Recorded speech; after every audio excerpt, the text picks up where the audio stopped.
Hey, we are live. We are back. My name is Ken. I will be your DM for this evening. Some people may call me Roper. Don't be confused by that. Yes, call him Daddy DM. Because I got questions by people who watch it. They were like, why do they call you Roper? I was like, don't worry about it. He likes hemp and rope. Send him to a lot of hemp and rope. I hate hemp and rope.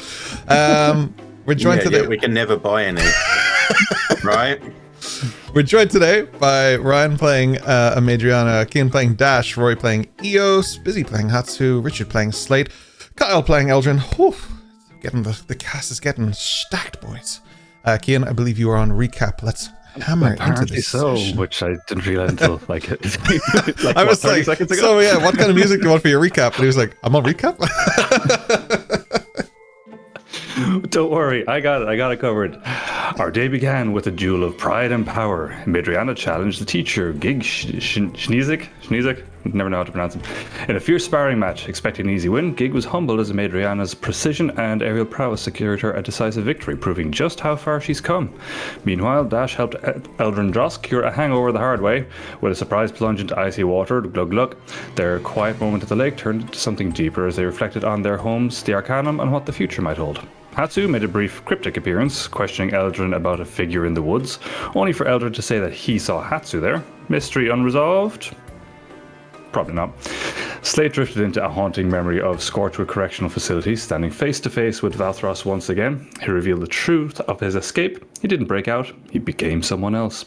Hatsu visited his brother Boreal, who revealed he'll travel with Remington, but not with the group, still walking the same path, but on his own terms this time. In a quiet moment, Eldrin stumbled upon Dash's journal, not filled with secrets, but with beautiful sketches of birds. A surprise interrupted by Lyssa Sablewood, who gently encouraged him to keep it. He chose respect instead. Thank you, Eldrin. The party reconvened in the library, but peace didn't last. Remington summoned them, and the conversation turned heavy. Dash asked about his father, believed to be alive in Scorchwood. Remington didn't deny it, but warned of the dangers the truth may hold. Then came the reveal of the seal, once a protective device, now corrupted by Simuldecker into something sinister. What was mercy had become madness, and when Eos considered using it for Ducky, Hatsu, wordlessly, stepped in to test it himself. And with that final silent gesture, the session ended, and here we are. Thank you, Nice. ChatGPT, for the summary of that. I appreciate it. ChatGPT, what happened last week? Hell yeah. No, good recap. Very thorough. Awesome. So with that, we're going to start this session in a bit of a strange way. Because I'm going to ask everybody except Busy to take their headphones off, please. Damn. Oh. Finally, I can say how much you fucking hate them all. Hell yeah. Hatsu, my friend. Hi. First, it's a strange sensation. It's smoke swirling around you. Then a vision appears. And Busy, I'm going to get you to tell me what you see, because what happens for Hatsu is he relives his fondest memories. He's at peace. He's calm. He doesn't even know really that he's in there. For him, this is real. So what memory is Hatsu living?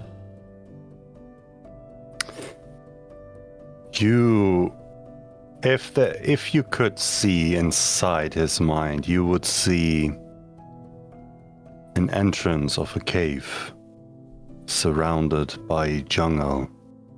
You would hear sounds of animals, birds, crickets, roaches, like the big jungle ones. Have you ever heard the big jungle ones? The loud ones? Loud as Yeah. hell. Yeah. They're also big as hell. Yeah, that's also big as hell. That's true. You would see him slowly enter a cave entrance. And inside it is pitch black. Can't see anything. And you would assume that he sits down calmly and meditates for minutes. Minutes become hours. Hours become days. And days became years. all of a sudden, you would hear the wings of a golden glowing bee. Zzz. And you would hear him praying, Mother of Light, Creator of Shadows, send us a bee for those who are in need. On that, the smoke for Hatsu will start to dissipate. But before we get into that part, I'm going to do a reversal. Hatsu, I'll ask you to take off your headset, and I will tell everyone else to put theirs on.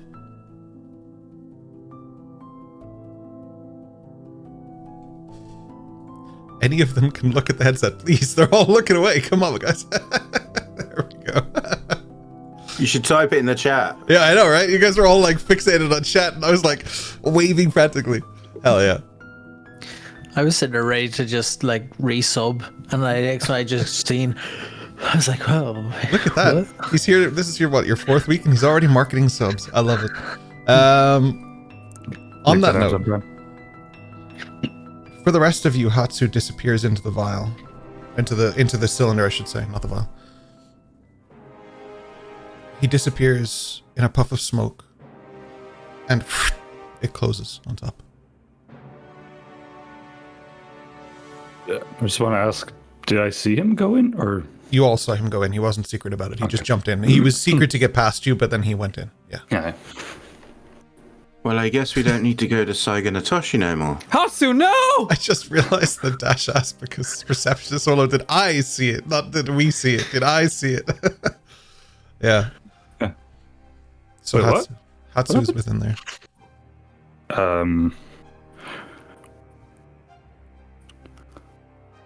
I guess we wait.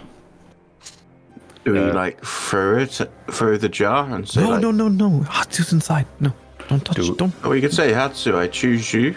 It might come out. Remington, send me in. Do we have to let him out, or do we just wait? Is he there as long as we Technically, choose for him to be there? as he's willing, you would have to let him out. Can two go in? No, only one can enter. Fine. I will sit and I will wait.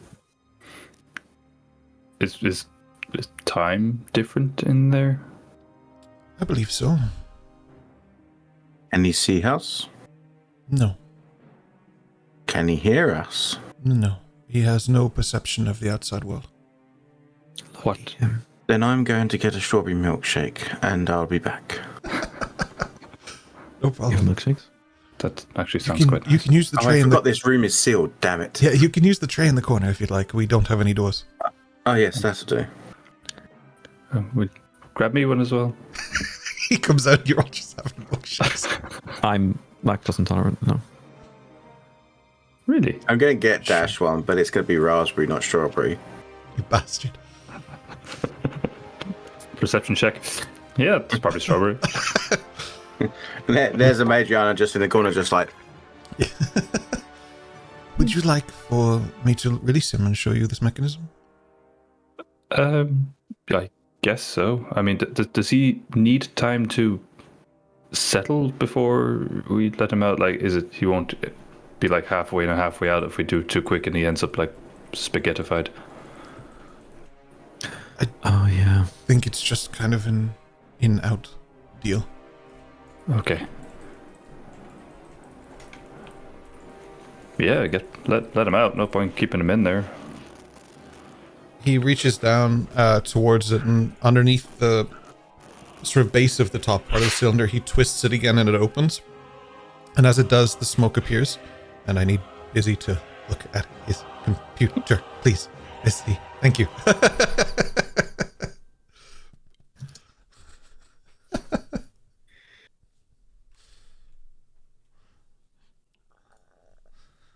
Hatsu, my friend. The smoke disappears and you're standing in a room with your friends again. Madriana and Dash both consuming milkshakes, though Dash looks slightly less happy with his. It's good, but it's not quite strawberry. How long have I been away? It's been about 3 months. Felt 3 more minutes, like you idiot. years. Yes. Just Can't joking. tell time. Oh, I literally have a watch. Of course I can tell time. forgot about that. Just because I- you have the watch doesn't mean you can tell time. Yes, I can. See, this is the big hand, and this is the little hand. When What that one time goes, is it? it is Hatsu, 3. how are you, my past friend? 4. Are you all right? Hi. But in my mind, I was away for years. That could be. Can I do it again? There's something I just can't figure out. I would need some time to think about it. How many power balls do you hold that you can survive that? I was just gonna ask, can I do an insight check, see if he's lying? Yeah, you can make it as a check, sure. I made Joanna already thinks he's taking the piss. That is a dirty 20. Against what? So for you, you do a private roll to me, and it can either be persuasion or deception, depending on what it is, but you don't say it out loud. Sorry, what was it again? Persuasion or deception, up to you, and you do it privately to me.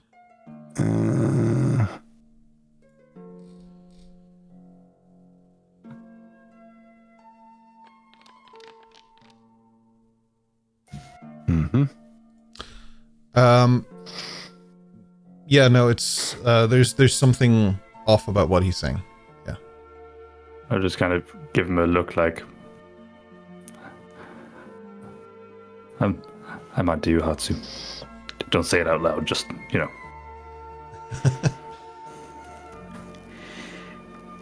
Hatsu thinks you have a strange look, Dash. Does Hatsu often refer to himself in the third person? I don't know, you have to ask him. Eos, I'm not sure if you have any questions. This was supposed to be a test for Ducky, I believe. Yeah, so I'm going in, and Eos just goes over to the thing and tries to get in. Eos, you have to open it first. It closes Okay. after release, so you twist the seal. Oh. Ooh. Eos just goes in. I will need headphones off for a second for everyone. Sounded except- squelchy. Before that happens, I turn to the group and just say, was she holding the thing when she went in the thing? That seems like a bad idea. No, it won't go inside itself. No.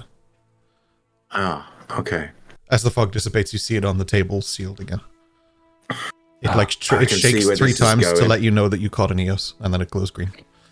Ash, I know you're going to jump in next, so I'm going to just sit here and drink the rest of my milkshake. I have no idea. I'm just gonna sit here and enjoy this. I'm not going in there. I would recommend that we all stop jumping inside. We let Eos have her moment, and then we move on from this so that we can get you off this fucking island.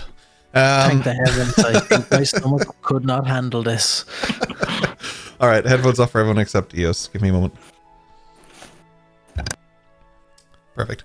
Eos, you're going to have to reveal a little bit about yourself here, as what she does when she enters the seal. She lives some of her fondest memories. So what I would like to know is what your fondest memory is.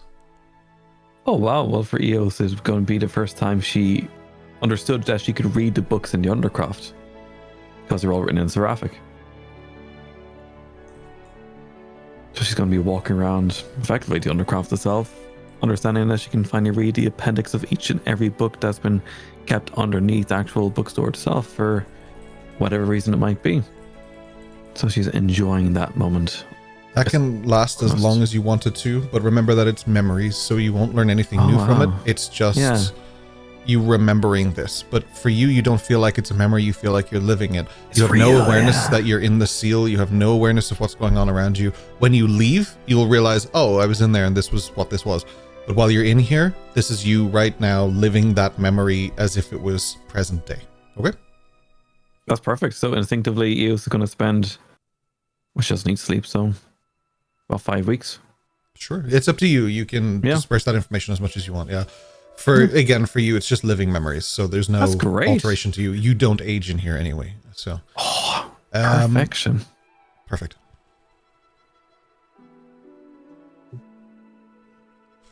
Kyle with the thumbs up.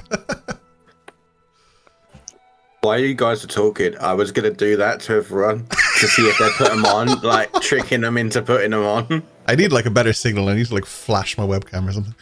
Don't do that. Excuse We're not me, that that's close. Flashing light. That's the other flashing is a Patreon exclusive. So Who is epileptic? Yeah. Flashing light, just like Well, there you go, guys. You just heard it there, that it is actually on the Patreon. So get on the Patreon and you'll see Roper flashing. Hot tub stream. yes. Only Beards has been exclusively released. Only beards, yeah. I have mine. Remington leans forward and he twists the seal, and Eos, you appear in a puff of smoke once again.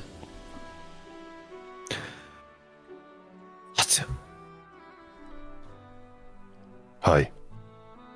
It's so cool. Now I I am kind of want to go in. amazed. Docky's gonna love it. The dark cave. I don't know.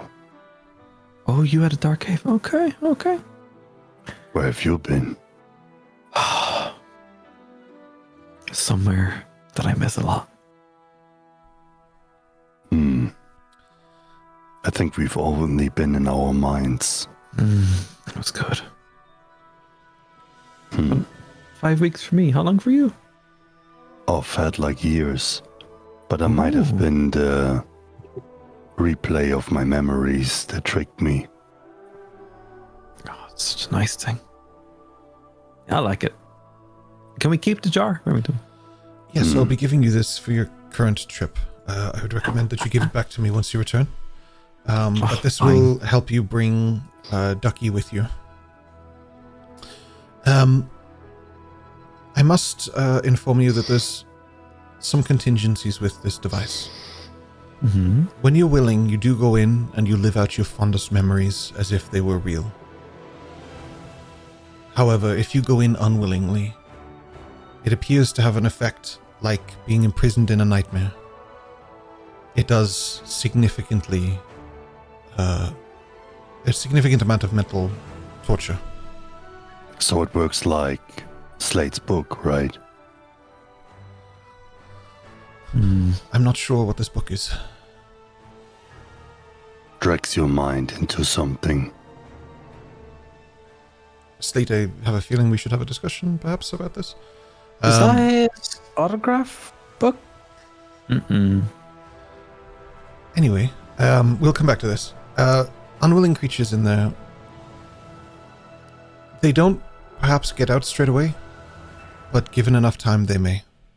Just be aware that if you're using this for untoward things, it can have a non-permanent effect. I trust you with this. Use it wisely. And please return it to me. This is the only one that I have. But I think it will serve you well to bring Ducky. Oh, one more thing. Do not, under any circumstances, put this in that backpack that I gave you, the Rift Satchel. Never put it in there. It would have devastating effects. Okay. I need to talk to Ducky. Very good. If one of you could stow this, I will remove the seal on the doors. Is there anything else you wish to ask me while I'm here?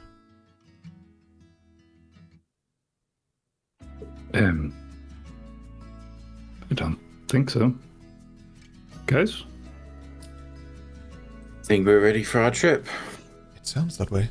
I will have... And don't forget to use the rope that my family gave you. That would be... It would be everybody's favor. I'll have a pontoon ready for you tomorrow. It'll be at the dock. It will have plenty of space for all of you. Just make sure you know where you're going. It's very specific and you cannot change it mid-course. It needs to take you there, it will leave you there, and come back. Right. Okay. Very well. I will see you at the dock tomorrow to bid you farewell. And if you have any other needs or necessities, please come. He just waves his hands in the air and the office returns to normal.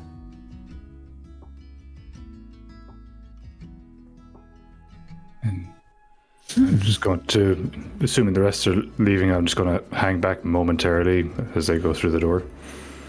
Sure. Who am I giving this to? I suppose it was close to you, right? Yeah. Yeah. She's gonna head down to the stables to have a chat with Tucky. Or you have it as a tool on your devices sheet. Ryan wanted both items, the bag and the thing. Ryan does devastating things with those kind of things. Dash, you're alone with Remington. Yeah, so just as everyone else is kind of leaving, Dash will just close the door and just turn to Remington.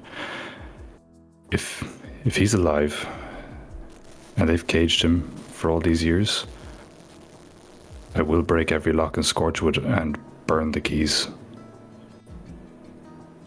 If that's the case, I'll be right there with you. But please understand that starting a war with them will not end well for anyone. Just consider your actions before you take actions, Dash. I'll consider them carefully. I recommend discussing it with Lissa. She has a good head on her shoulders. Yeah, that's a conversation that'll happen. Is she joining you in Saigo no Toshi? I wouldn't want to rob her of the experience. Oh, very good. Then you should give her this. He reaches down and he pulls out a piece of paper and he waves his wand, and then suddenly interlacing threads of fabric appear and they start weaving themselves into something that looks like a folded bundle of clothes, and the paper just folds up over it and a small bow just appears on top. You should give her this. Say it's from yourself. I think she'll appreciate it. Sure. Thank you. I'll wait to hear from you on the father situation. I'll do my best to research this, but Dash, please understand, this is a monumental task. I understand, hence my lack of haste. We'll wait for the opportune moment. Right. Anyways, thank you. If you have a direct line to Elendor, I don't know if you do, it might be worth speaking to him. No, I wouldn't. I can send a message if you need me to. Just he seems to have something ongoing in relation to my father, so it could be worth liaising. Certainly. Yeah, of course. All right, I'll talk to you tomorrow. Very good. Good night. Good night. The door just closes behind you. Yeah, it's your final night before going to the boat, the dock. Is there anything that you guys want to do in this time? I have a DM question I'd like to ask. After seeing the seal and obviously overhearing Hatsu and Eos talking about some of how it worked, because they revealed a little of it there from their own perspectives, that there was a difference between what they saw, felt, etc.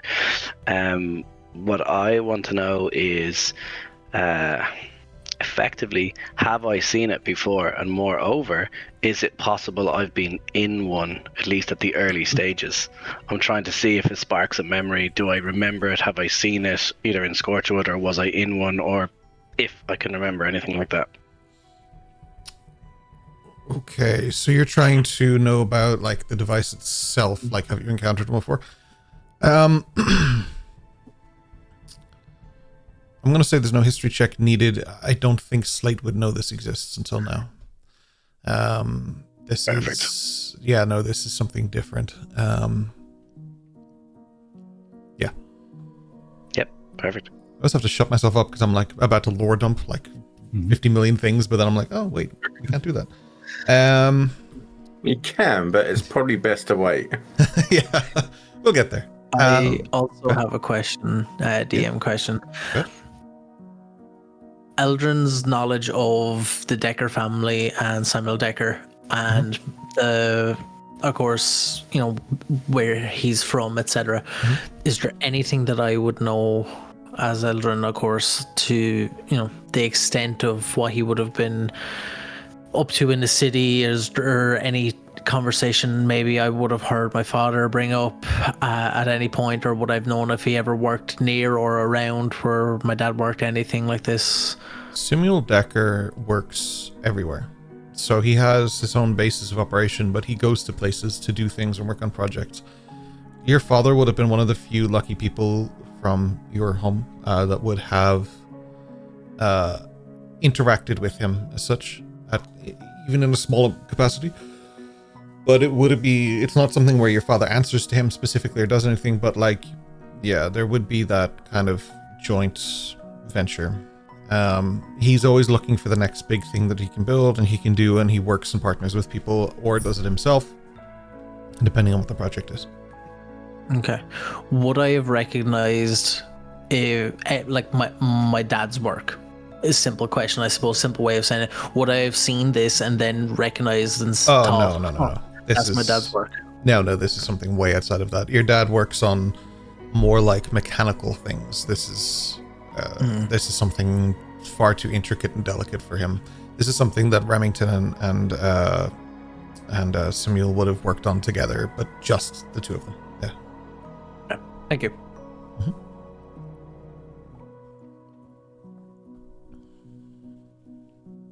Straight to the stables. I will say the design, I'll give you this because I'll say you have workings with this Eldrin because I'm kind of withholding something that might be actually something you pick up on. The design on it, though it appears to be newer and a type of whatever combination of magic and a creation that you don't understand, there are capacity or parts of this and stuff that seem older. Not significantly older, but like something your grandfather or someone like that may have worked on because things have changed in the past, say, 100 years or so. So there are aspects of it that are a little bit older than just these two. That might tickle your brain a little bit, but you wouldn't really know why. That's just something that's there. Okay, appreciate it. Sorry, so to the stables. The stables, you go in and Ducky's there, brushed and fed already, like the stable's cleaned out already, everything's good. Eos is going to hold it directly in front of herself, presenting it towards Ducky as if it's a gift. And Ducky eats it. I'm just kidding. Well, how was the end of the seal? How does it come out? Nobody wants to know. But as per usual, she speaks to Ducky in Runic, and she explains that, well, effects like this. Ducky, I've been given this gift for which I will be able to help transport you back home. However, you must wish to go inside of it. And she lets him sniff it. Ducky tries to sniff it, but does that thing that horses do with their lips where they like purse their lips and try and sort of, they don't chew on it, but their lips go around it and stuff. She's curious about it for sure. May I approach Eos and Ducky?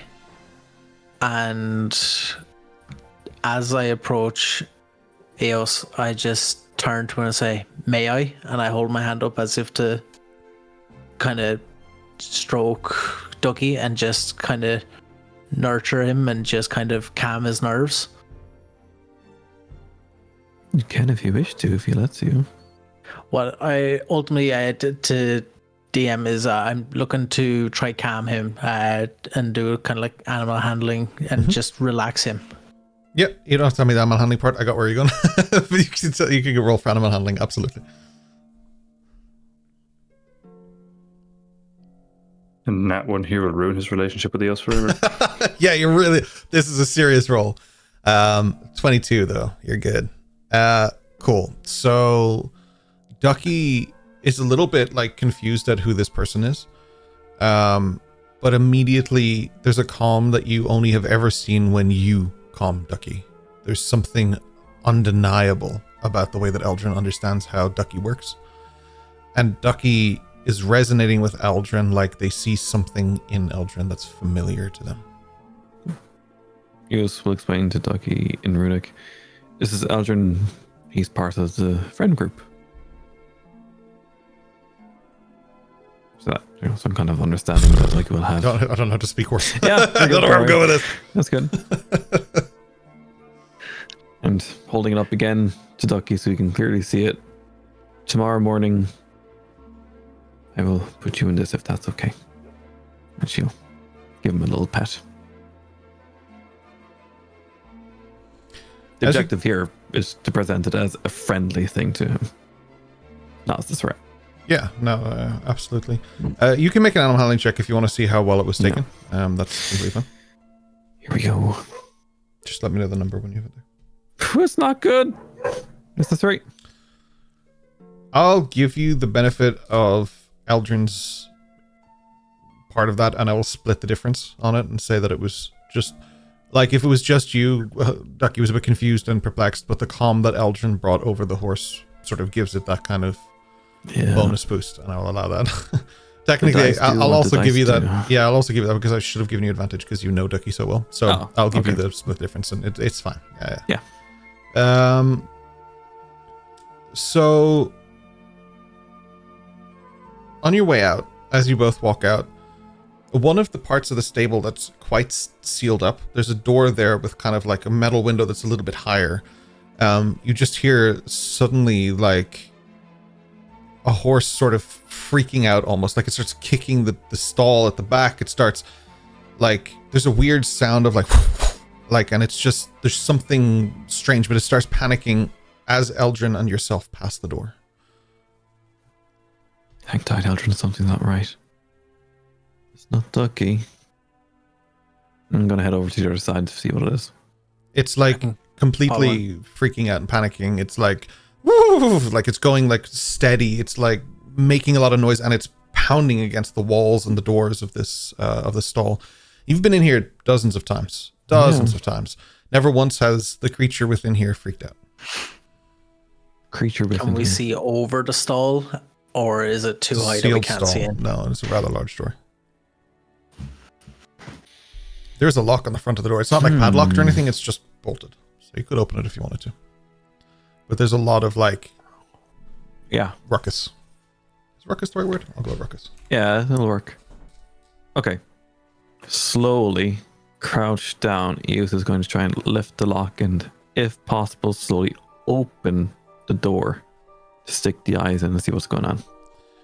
Inside, as you unlock the door and you kind of look in, inside you see the silhouette of a large horse that's just absolutely freaking out. It bursts past you and like nudges into Eldrin and starts pumping against him. The first thing you notice, this horse is huge. The second thing you notice, this horse has wings. It keeps nudging into Eldrin again and again. Gesturing towards Ducky. What's Ducky's reaction to this? All the horses are kind of like looking because it was like a lot of noise, and they're kind of when one starts to freak out, they as a domino effect, they all kind of freak out a little bit. So like there is a bit of panic between them all, not necessarily at seeing the creature, but just the noise it was making more so. Yeah. Okay, sorry about noise. Fair enough. Okay. All right. Try calm Ducky first off, and looking towards Eldrin. Eldrin? Has it knocked me over, or it's not trying to knock you over? Like it's just nudging into you, like it hasn't seen you in a long time. It's familiar, like it feels you are familiar. Yeah. Okay. I want to hold on to it both hands and try and put its neck along my shoulder and try and hug into it to calm it. Okay. Both And of you I can would like make an animal handling check if you don't mind for me. So Eldrin, you do it for the horse, or for the Pegasus. Eos, you do it for the horse, please. Okay. Normal or with? You have advantage, Eos, for Ducky. Yeah. That's much better. 11. 11. Okay, 10, 11. Eldrin, the horse suddenly just like rears up and pulls you up with it because you're holding onto it, and it starts doof, doof, doof, doof, doof, and suddenly just the doof, doof, doof is like doof, doof, doof, and it stops as the Pegasus begins flying. You're just hanging on by the neck of this creature. I'm going to get you to make an athletics or acrobatics check to see if you can get back on this. Eos, you just watch as the Pegasus sprints out and just takes off. Confusion. Oh, that was so close to a nat 20. 10. You're having difficulty. You're trying to reach the side. It's not wearing a saddle or anything, so you're just like trying to pull yourself up and over onto this thing while it's flying. What do you want to do? How high am I off the ground?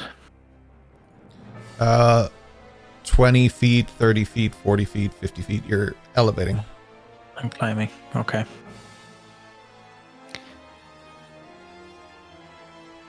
I want to cast command. Oh, okay. On the Pegasus. Okay. Command, it's somatic, right? I believe. I could be wrong. Believe so. Command is... But... Command is just verbal, so you can go ahead with it. My apologies. Yep. So, cast command. I would like it to... I suppose there's a few options there, but I would like it to halt or land, so to say. Okay. You cast command and you try to get this thing to halt first. So you cast it, your hands glow, and as you do, the Pegasus sort of begins to slow down. Let me just do a quick roll. Yeah. So the Pegasus, starts like flapping, but in place. You can glance down, you're about 110 feet off the ground. Beautiful. Am I able to get a better grip now that it's a little bit more stable? You can have advantage on it because of using command if there's a creative thing, so I'll give you advantage. You again, athletics or acrobatics, up to you.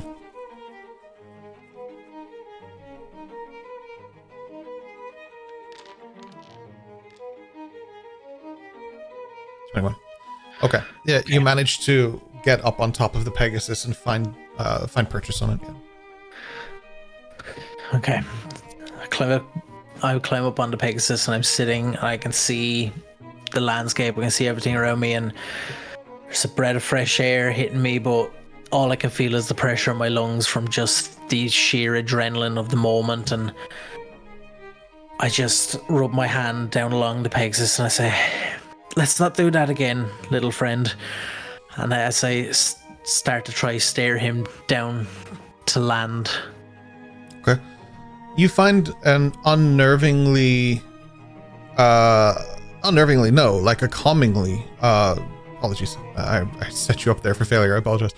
You find a calm in how much control you have over this Pegasus. It is obeying you not just as you physically speak to it, but almost by thought itself.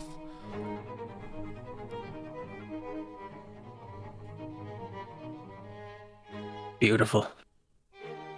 You fly around a little bit, you do a lap of the castle, you see how speedy this thing is. You make your way back down. Eos, just as you're about to go out and try and see what's going on, there's a shadow above you, and you see this silhouette of this winged horse as it comes down, lands perfectly on the beach and starts walking towards its paddock again.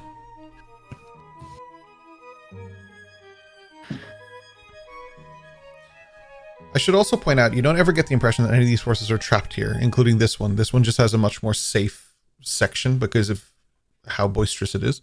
But it does get released and set out, and it can go and do its thing, usually probably during the night, so as not to scare people, you know? But it's not stored in a cruel way or anything like that. Not yet, anyway. Just kidding. Eldrin, you dismount the Pegasus and it makes its way back in. Eos, I'll just say that you close the door and put the bolt across. Eldrin. Yes. You never told me you had a horse. Or one that could fly. I didn't know that there was a Pegasus here in the stables. Yeah. Nor did you know they technically existed outside of books that you've read as a child. Like, this would be the first encounter either of you had with a Pegasus, yeah, for sure. Yeah. He's not yours? No, but as I smooth him and brush his hair and again just kind of calming as if he's already mine, I kind of just say, yeah, he's not mine, but we could be friends, I'm sure. Eos turns over to Ducky as she just finally closes the door. We have a lot to talk about, Ducky. So, how did you learn how to ride a winged horse? Whatever that is. Kind of like how I learned how to swim earlier, actually, with Dash. You have multiple talents. It kind of just came along and just happened, but that was the first time in the sky, I will say. But I have been on horses before, for sure, but not in that scenario or situation. That was a little bit different, and I've never been up so high. But definitely, that's the first time. I feel it may not be the last. Is that okay, friend? As I look up at the horse to see if he's welcoming to my words. The horse seems pretty happy because you are, or the Pegasus seems pretty happy because you're, sorting its mane and brushing it and treating it kindly. It responds well to that. I have an idea, Eldrin. Now, this is something we may do in a few weeks or whenever we get back, of course. But do you see that mountain over there? Yes, I do. There's something on top of it that Westland knew, and I need to find out. Oh. So when we get back, you and I, taking that winged horse up that mountain, if that's okay with you. Absolutely. Yes, that is no problem. I'd be happy to help. Yeah. I never knew. You are full of surprise every time. Well, first you scared me, and now you shocked me. Sorry to be full of surprises. I'll try not to do that in the future, unless that's how you enjoy friendship. I'm not sure. We're working on it. I told Ducky you're part of the group, so he knows. I turn to the Pegasus and I say, "You're so getting a treat later." As you guys seal up the stables and make your way back, yeah, there's definitely a core memory there for Eldrin. Like the first week on the island or whatever, the second week on the island, technically, I suppose. So already flying Pegasus. That's really kind of more of a 50-year thing. So, any of the rest of you want to do anything during your nighttime? Guess I have a package to deliver. Oh yeah, of course.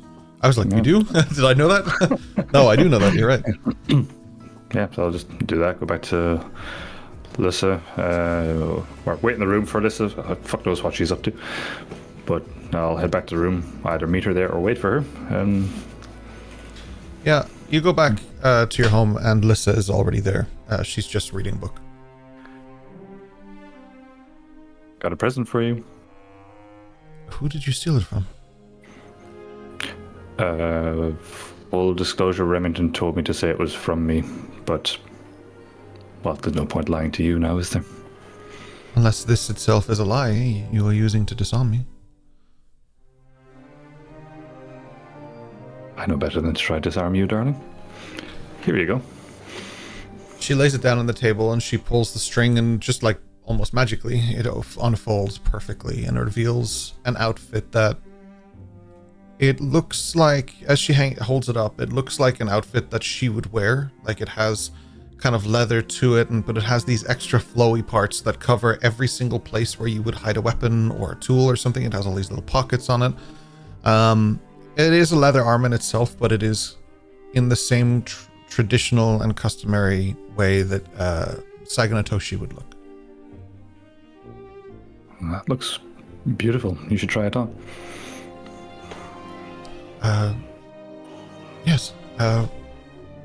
Where did you say it came from? Remington. We're going on a trip to Saganatoshi if you'd care to join us. Sure, there's a lot of valuable things to steal.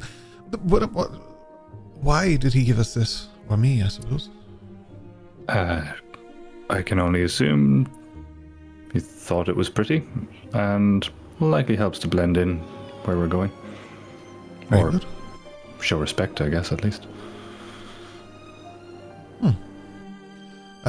She puts it on and it fits like a glove, like it was made for her. It almost has these kind of like hidden compartments and things like that for like weapons and storing things, and it looks like something she herself would design for herself. Like it is elegant, beautiful, and it'll fit in fine inside Unofficial. I'll do the very rom-com thing where I'll take her hand, give her a twirl, and then you look beautiful. She blushes a little bit. It's a tool. I use this for stabbing and for stealing. My dear, you're allowed to have self-confidence and look good while doing it. I look good while doing everything. That you do. She is not making eye contact with you at all. Here, I made some adjustments. And she hands back the book she was reading, which was your journal. And on some of the pages next to these elegantly beautiful bird sketches are her renditions of the bird sketches, which are like, they kind of look like a child drew them.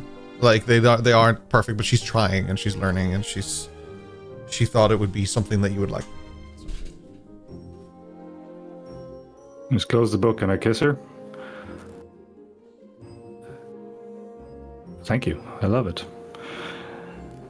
Now, I do have something to tell you as well, and I'll just kind of exposition the entire conversation I had with Remington about my father.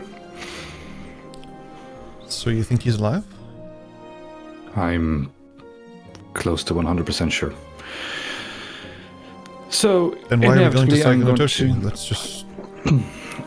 Scorchwood is, even for us, too big an ambition at the moment. We need more willing allies, logistics in our favor, and at least 95% of it is going to be luck. But when the opportunity arises, I am going to do whatever I can to rescue him, but for the moment I'll put my trust in Remington and in Elendor. Elendor will steer us wisely.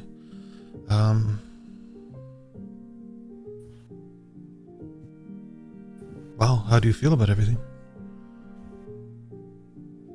Angry, mostly. I have obviously our own ambitions that I would much rather pursue, but this is not something I can just leave simmering. So I'm angry at myself for leaving him for so long. I'm angry at him for getting caught. I'm angry at the situation that it's distracting. But I have to stay focused. If you ever need to talk, or if you need anything, you know where Eos lives. She would be more than happy to listen to you, I'm sure. I'm sure she would. I would also. I know. Maybe be convinced to listen sometimes.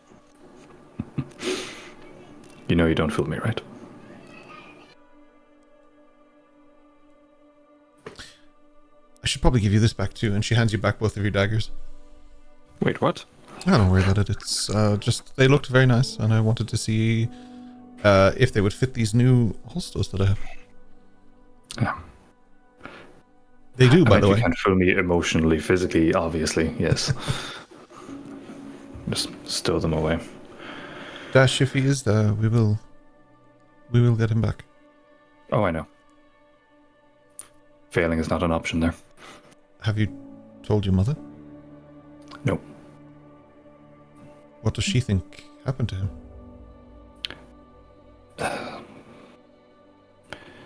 I think she thought the same as I did. She could have been keeping things from me to try to protect me as much as I do for her now, but I won't make those assumptions. I'm going to assume she didn't know any better. Right. Might discuss it in person. I don't think that's a conversation for a letter. Yes, I do think it's approaching that time we go back. Elendor will want to talk about this, and I can't imagine him ever sending a letter about this. Not anything less than cryptic, at least. But convincing this group to go to Palperoth is going to be a chore. Did he ever finish his cryptograph? He kept His threatening that he was going to make some sort of cryptograph so he could send letters and we could decode them, but I don't know if you ever did it. I'm going to say no. But I might just inspect this letter again. Yes, well. That's Kian going, wait, is the DM giving me a hint here? Right. Well, hopefully everything is okay and we can rescue him. Have you told your friends? Yes, they were in the room. I discussed it with Remington. It takes away my leverage, but okay.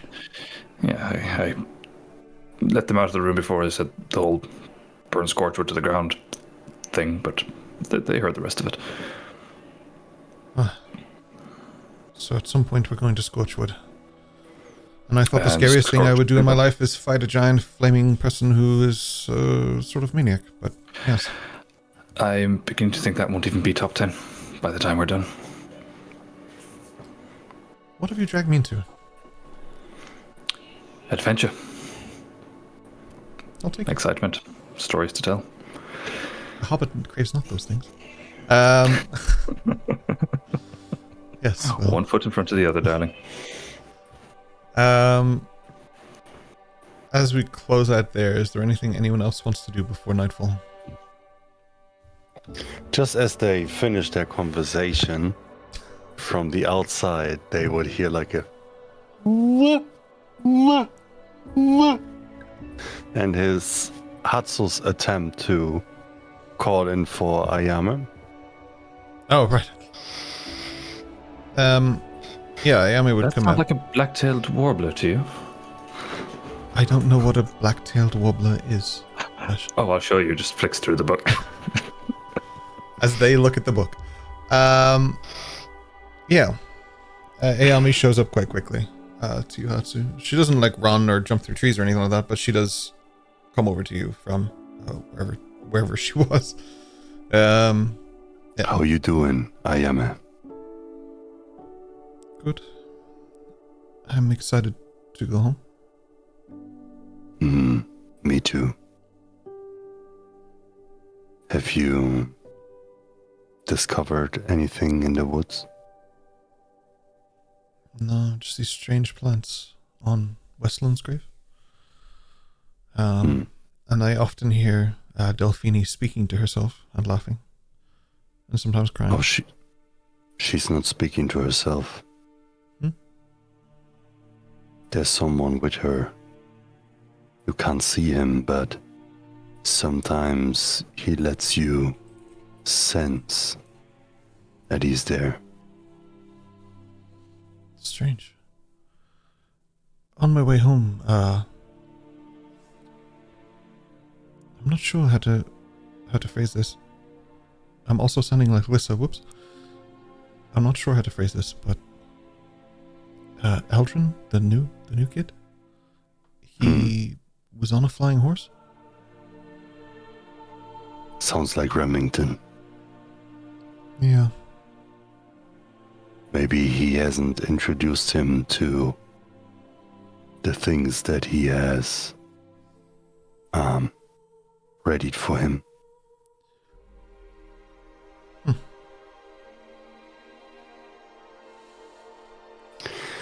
But since we're going home, I would suggest we dress up accordingly, clean. And I would love that you would wear the clothes with the emblem that I made for you. So we can all wear it, Boreal, you and me. I will bring it, but I won't wear it on the trip because so far we haven't had great experience traveling, and just in case anything happens, I think I should be ready. Hi. Is there anything I can do for you before we leave?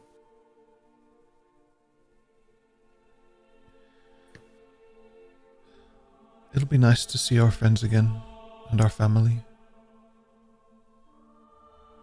Is it fair that we get to see ours and our new friends don't get to see theirs on the year cycle?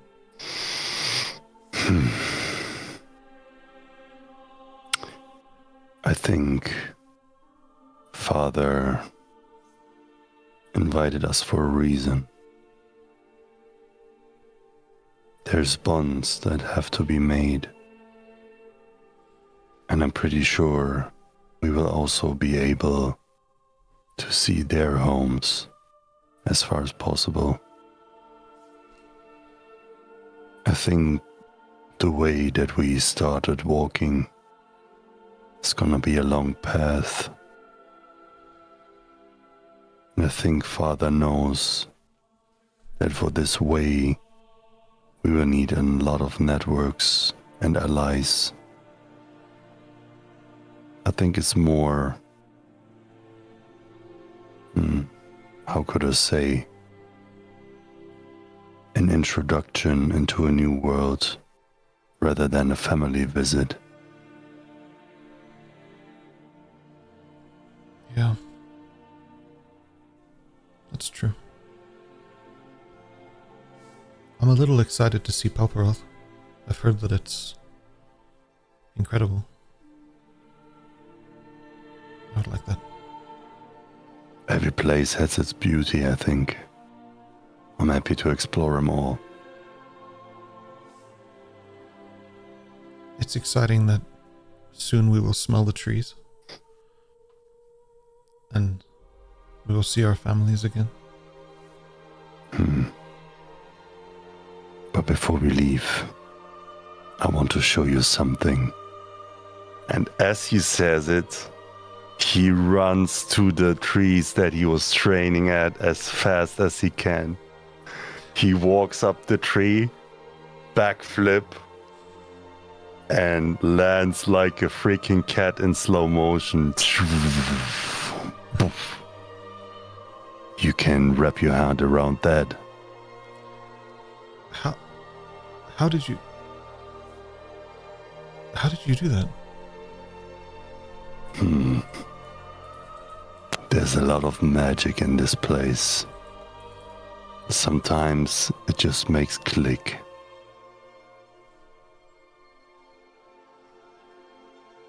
Have you seen Rowan's cat? She does quite amazing things when she tries to follow him during the hunts. Yeah. Cats are special. They can hunt very well. Maybe that's why they call us Shinobi. Can you teach me how to do this?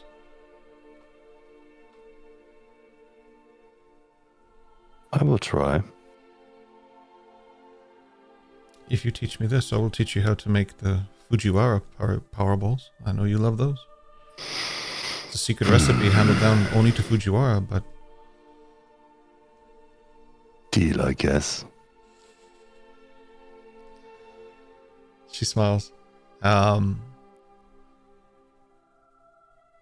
Yeah. There's something nice about it, knowing that, like, you're going to be home. You're going to experience home. But there's also something so special about bringing people that you've grown attached to and fond of to this place, and bringing Remington to this place, and bringing Boreal home, and to bookend what has been a very confusing second half of your year, because the first half was normal, and then you came to this school and everything ramped up. But like, it's been such a strange, difficult, and very experienced second half of this year. So it's nice for all of you in that respect as well, to bookend the year in a place that celebrates it so specifically.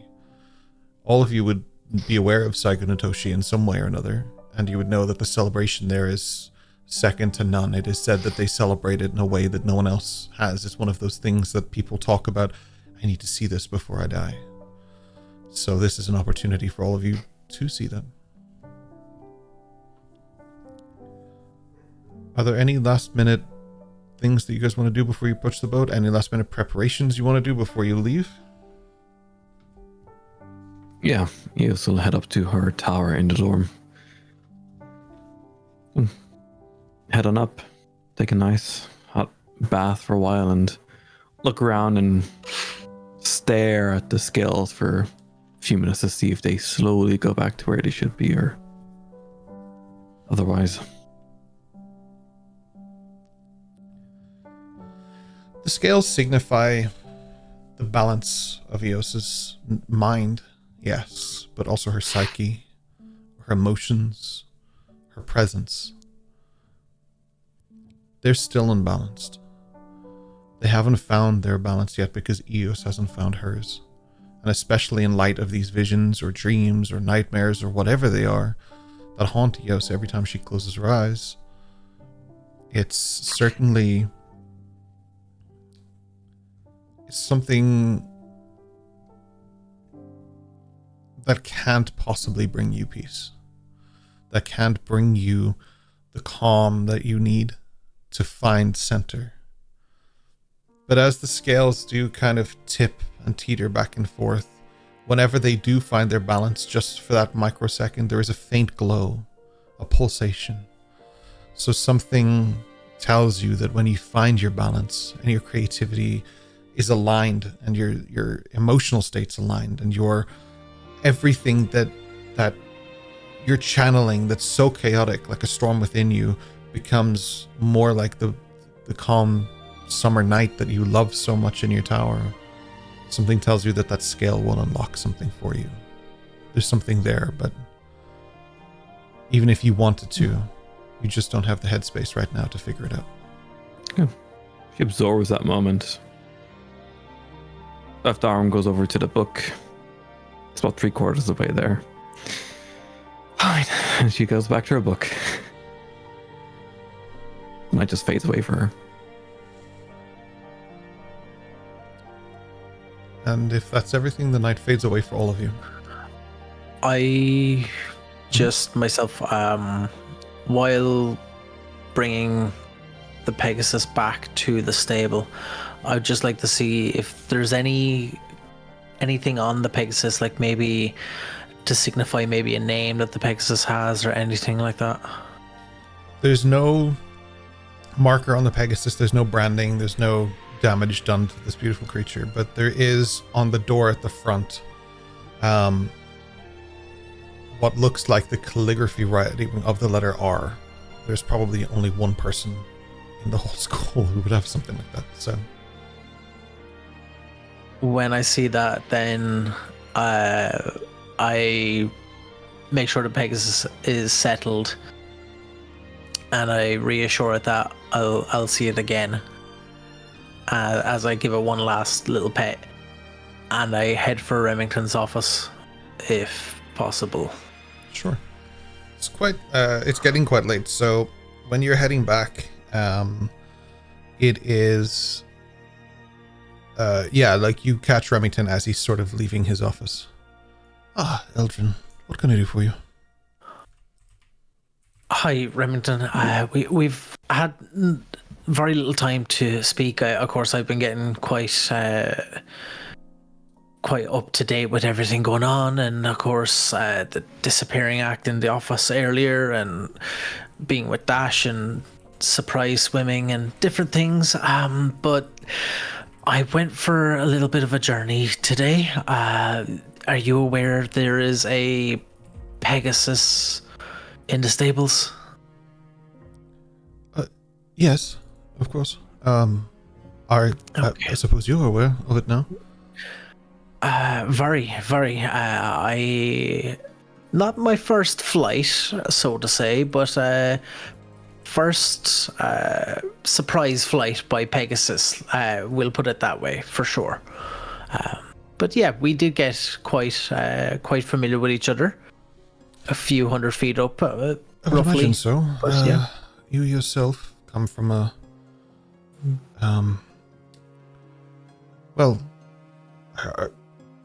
join me in my office. Would probably be easier if we talked in there. He opens the door again and opens the space for you guys to go in, as people are kind of still going past. Even though there's a ghost of what the school normally is during the day, there are still people present. He doesn't want to do that kind of thing. Well, you and Thalorian would share sort of an interesting connection. the same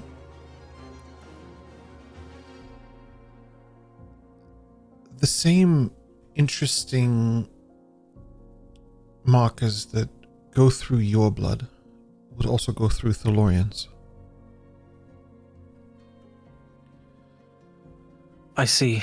I have read about them, but this is my first time interacting with a Pegasus. I'm sure you know.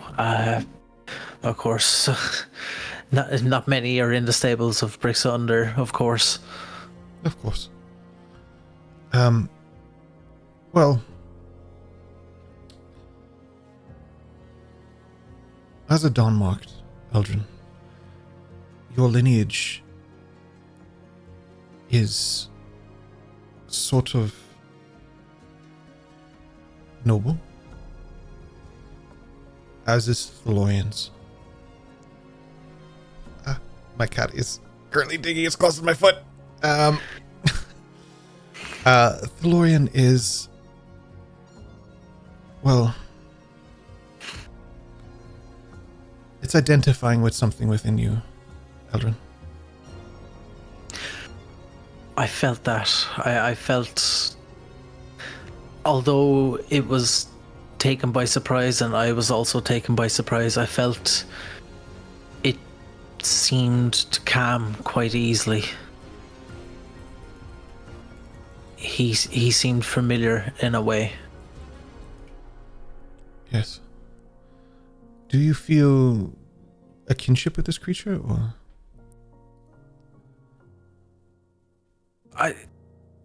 Yes. There's a few things. I have so many questions. The Pegasus one, and you mentioned blood, and there's something on my mind that you mentioned Dawnmarked.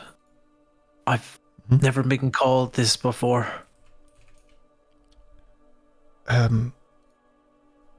Eldrin, are you not familiar with what you are? No, not. I've always just assumed I looked like everybody else, apart from the obvious, of course.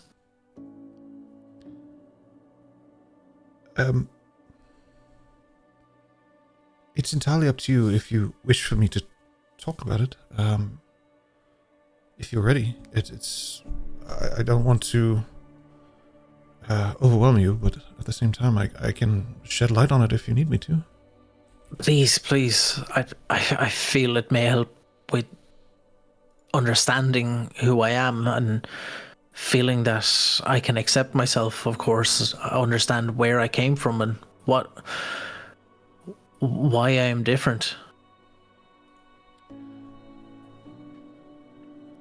Your heritage or lineage, or whatever you wish to call it, your species, it's not like others. So it's a little difficult to understand where exactly the Dawnmarked come from. But the symbols and the signs are always the same.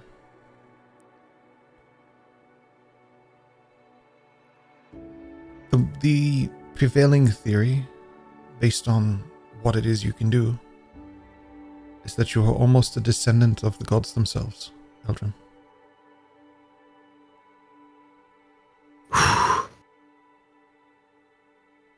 And this... But my parents... They are just like everybody else. All my family that I've Yes. known of, so that I've seen and interacted with. This seems to be a common thread when people develop their abilities, or they change, or they're born this way.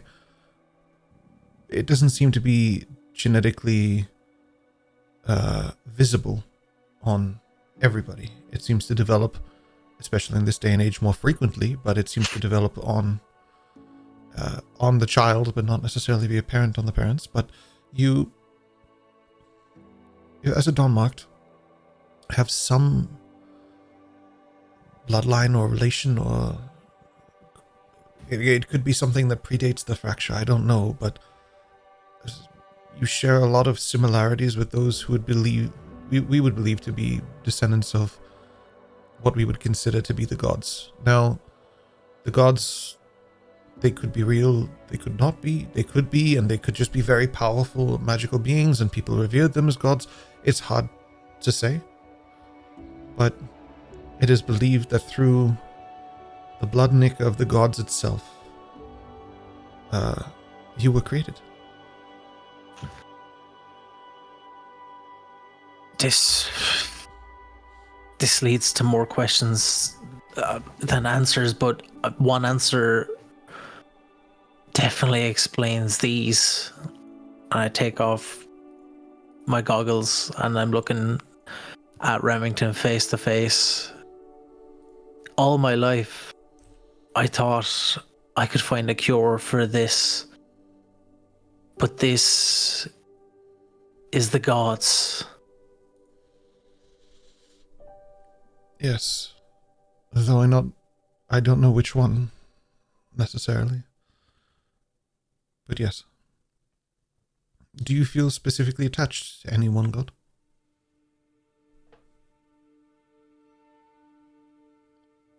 As Remington says this, Eldrin slowly, almost majestically reaches into his pocket and takes out a book that he had picked up and hands it to Remington. And it's the book of Tempestus. I felt drawn to this in the library. So drawn to this. The father of creation and stars.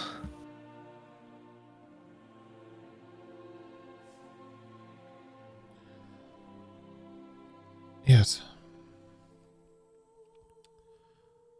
Tempestus is a good god. If you're going to be descending from anybody, this would be ideal. The father of creation is certainly one that I would personally hope exists.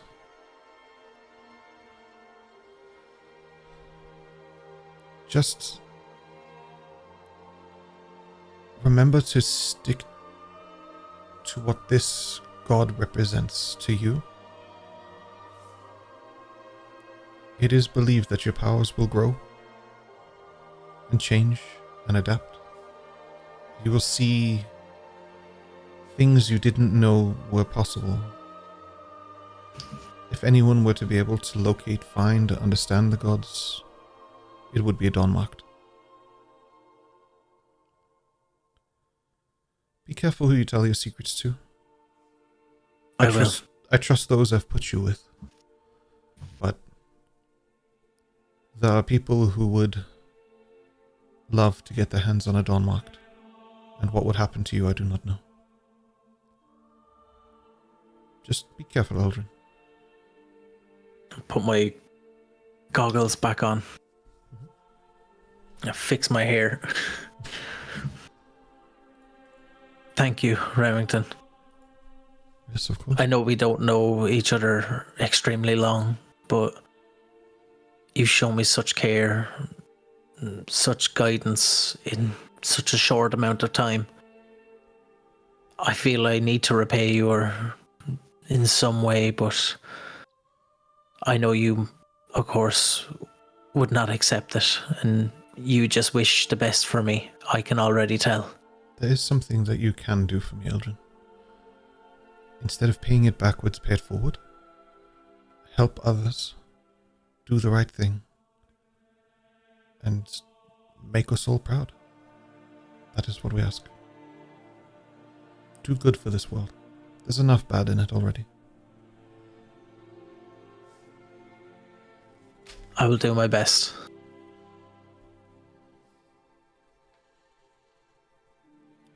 Thank you, Remington. It's my pleasure. I'm sorry this was sprung on you in such a way. I thought you knew. No, but I'm glad. I'm glad that you've opened my eyes more than I could ever. The main thing is that I understand who I am. It'll help me grow. Understanding who I you appreciate are it. is half the battle. The second half is what you do with that information, who you become because of it. Just make sure that whoever it is that you become is someone that you, your family, and very importantly, your ancestry would be proud of.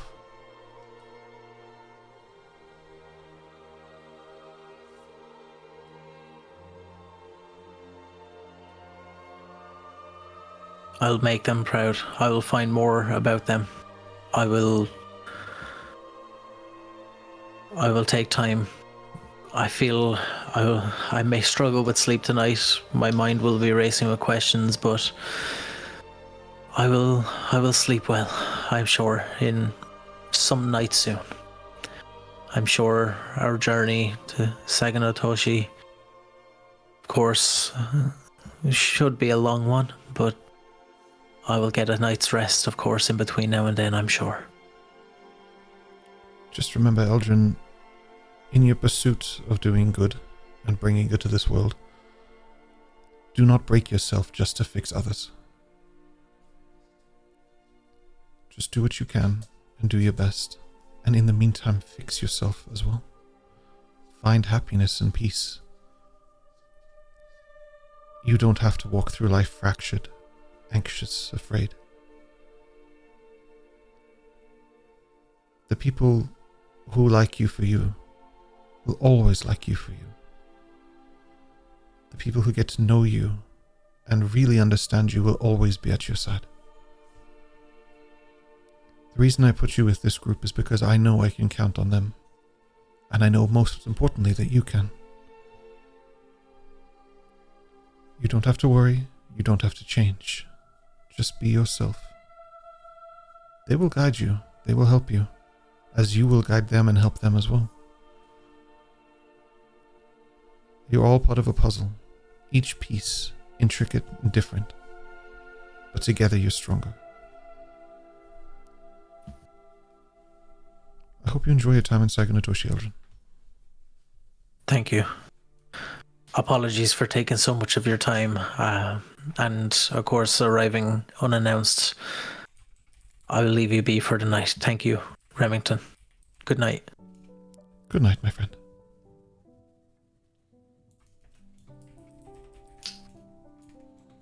I'll leave his office. No worries. The door closes behind you. I head to bed, pondering so many things. As you all prepare for the next leg of your journey, 3 sessions later than we expected. You know how this works by now, surely. And Madriana, I'll start with you. What's going through Madriana's mind?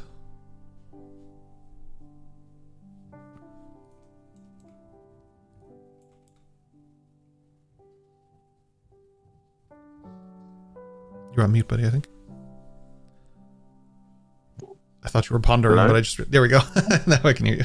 Okay, I must have pressed the I was like, wow, he's mute really button on my thinking about it. keyboard, sorry. No, Okay. I've got a quick button for mute for Yeah, Discord. okay, no If you want about going on the journey, she's Whatever you excited like. to see somewhere new. Yeah.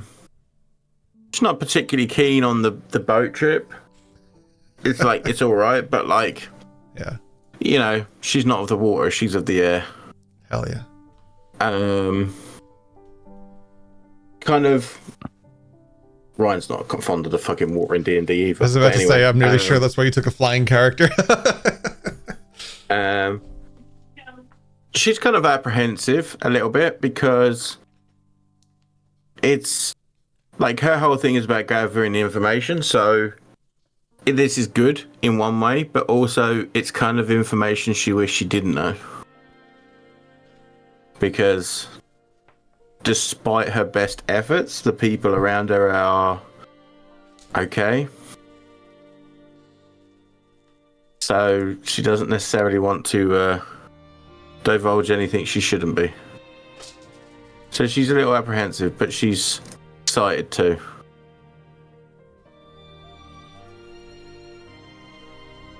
Dash. As you lay next to Lissa, who is already fast asleep, and you are incredibly silent doing so, what is going through your mind? You can almost imagine the scene. She's there turned and lying, and Dash is just hands behind his head staring at the ceiling, watching the constellations shift. And slight glow from the fire kind of crackling almost across his face, and he's just like wide-eyed and staring and thinking about kind of opportunity cost.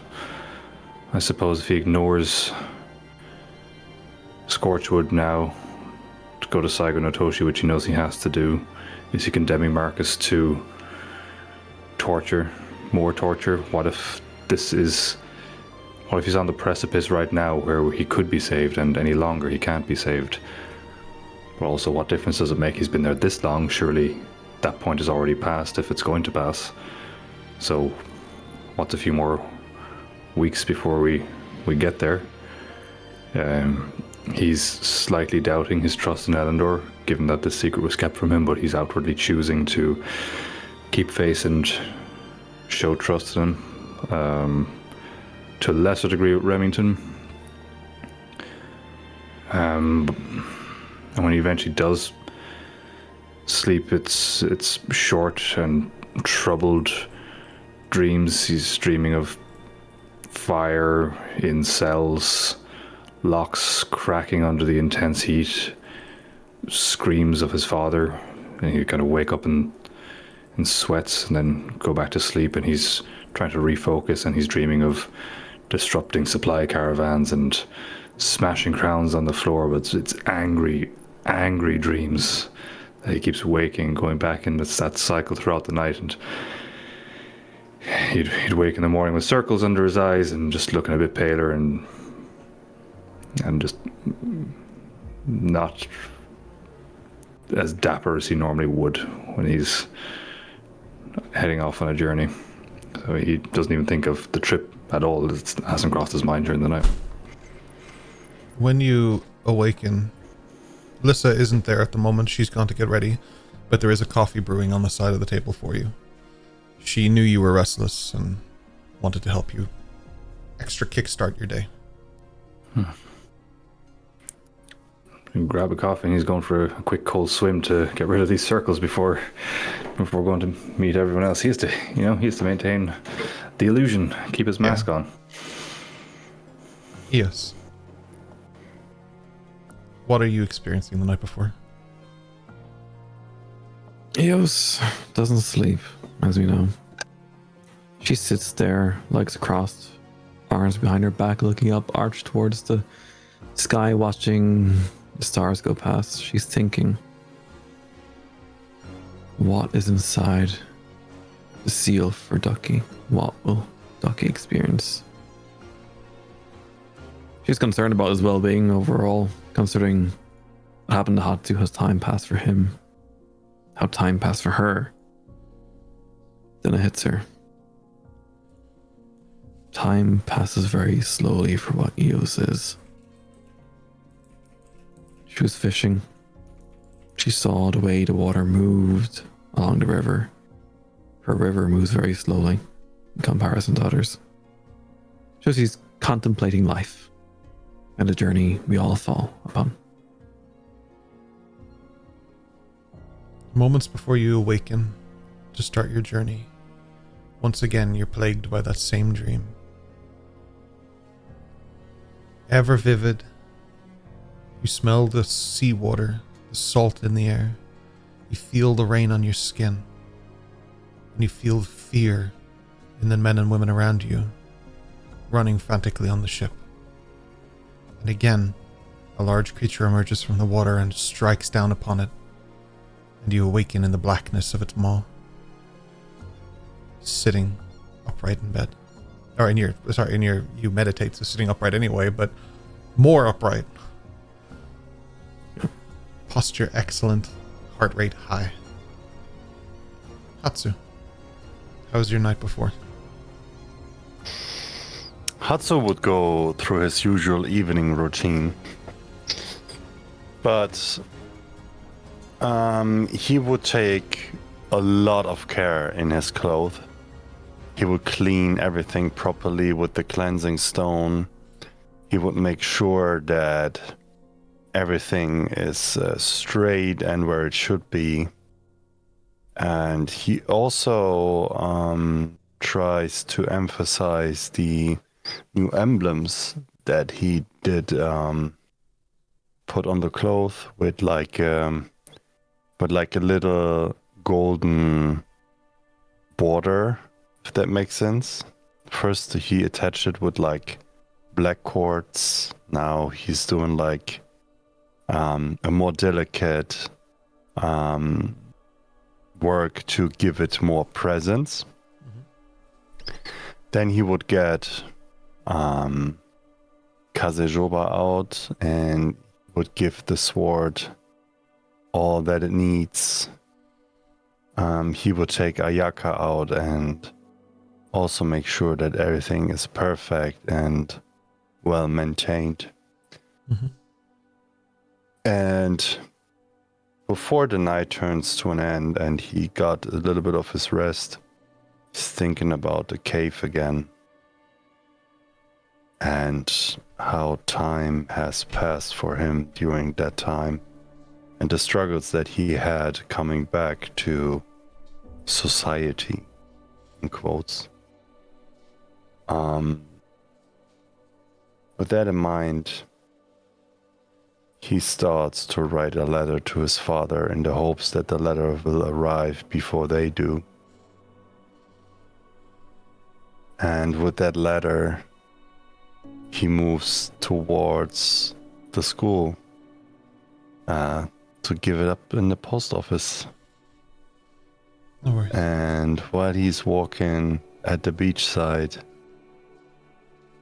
he sees someone familiar, and he just shouts, "Little bit early for you, right?" Dash, you emerge from the water. I assume it's Dash. You emerge from the water. You hear him, Hatsu. Morning, Hatsu. Usually up early, to be fair, but restless night, if I'm honest. You You're don't have to be nervous. You will be welcomed as a friend as soon as you don't touch the vaults. the boats. Vaults. Vaults.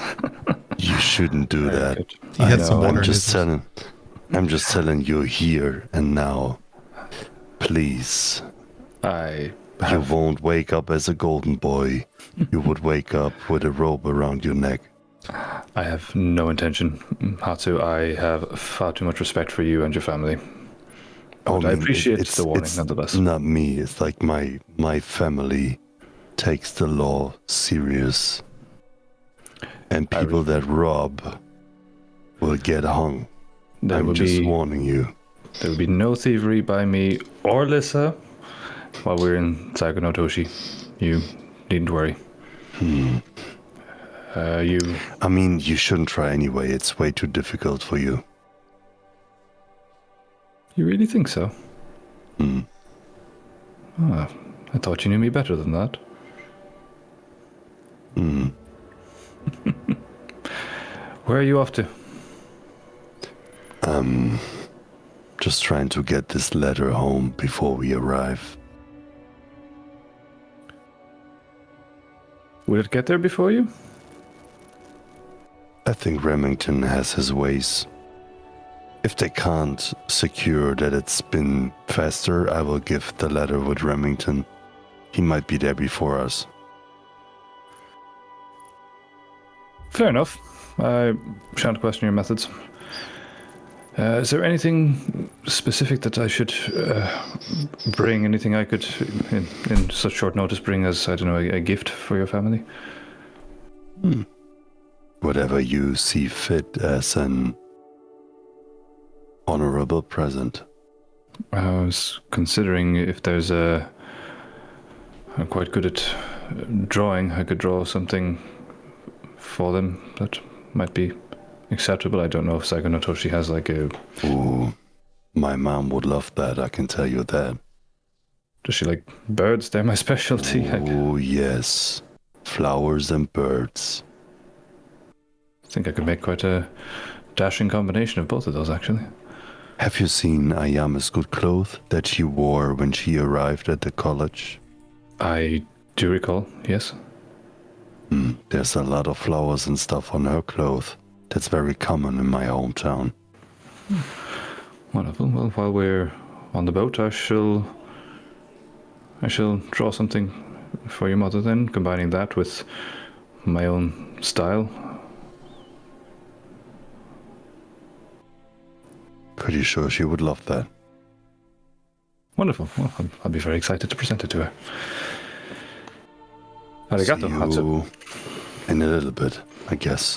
I guess so. I should go put some clothes on.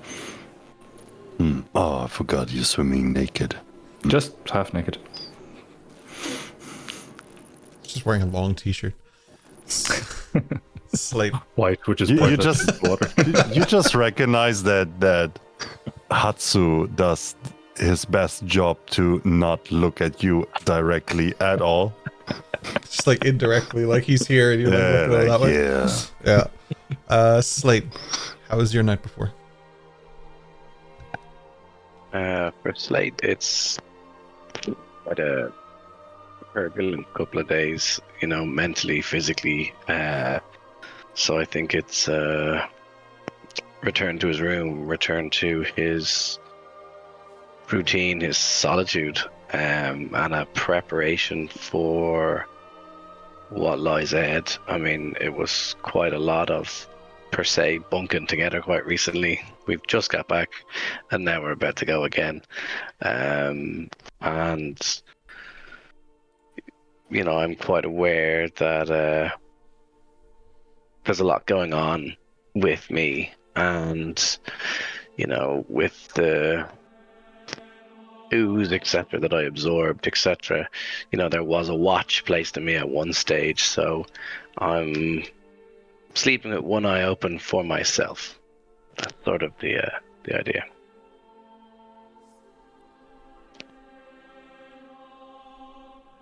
You find comfort in the fact that no strange events have occurred since, but at the same time, Slate wouldn't be Slate if he wasn't erring on the side of caution in every situation. Eldrin, how was your night before?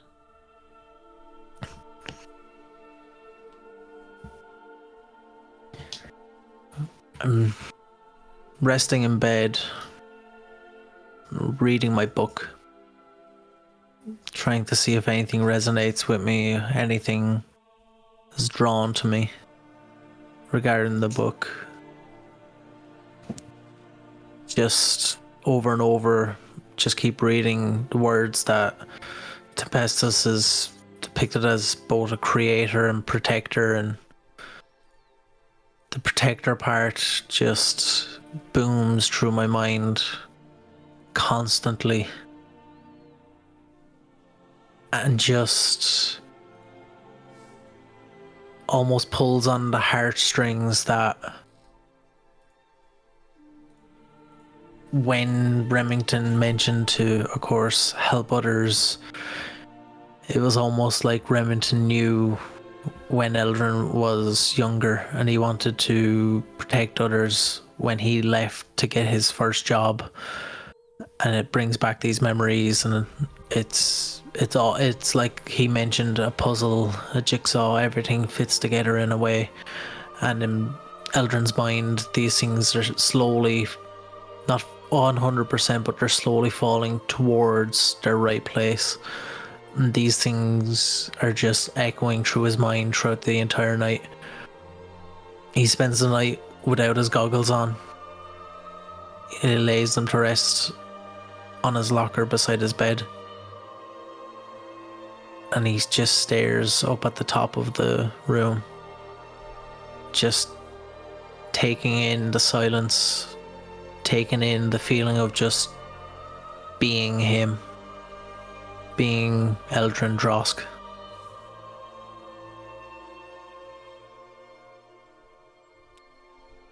The dawn appears.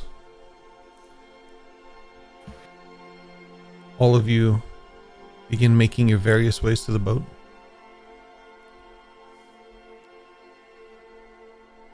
Dash, are you bringing Lissa? Yes. Eos, are you bringing Ducky? Yeah, she's gonna swing by the stables and get in the thing. I just picture the slap and like, get in there. Ducky runs into the smoke.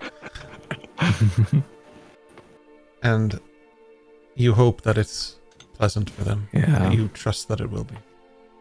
Hopefully. Hatsu, this question may be redundant, but I just want to make sure. Are you bringing Aomi? She doesn't have a choice. And Slate, are you bringing the book?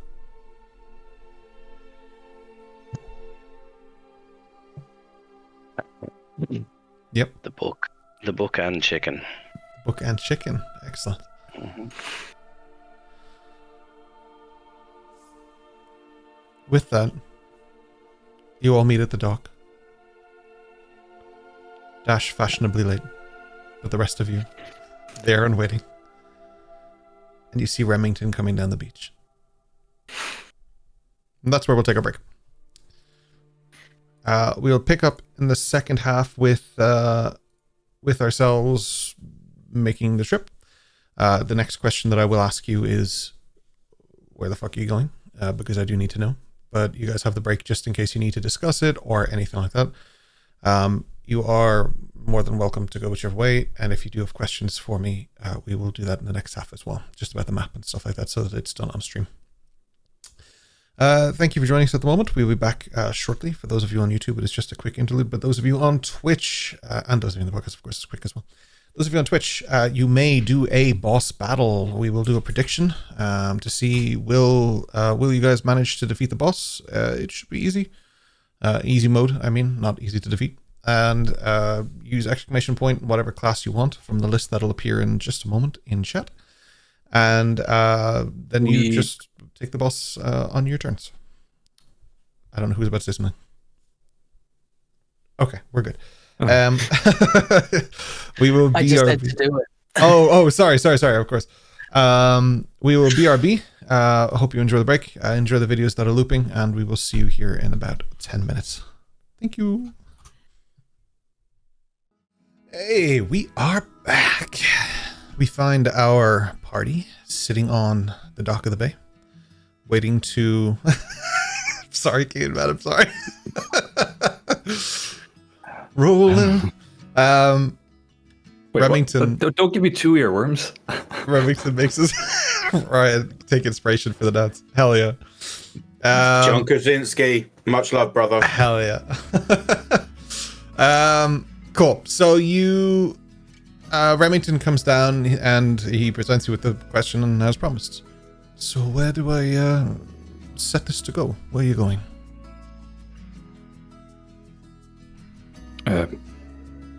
Saigo no Toshi.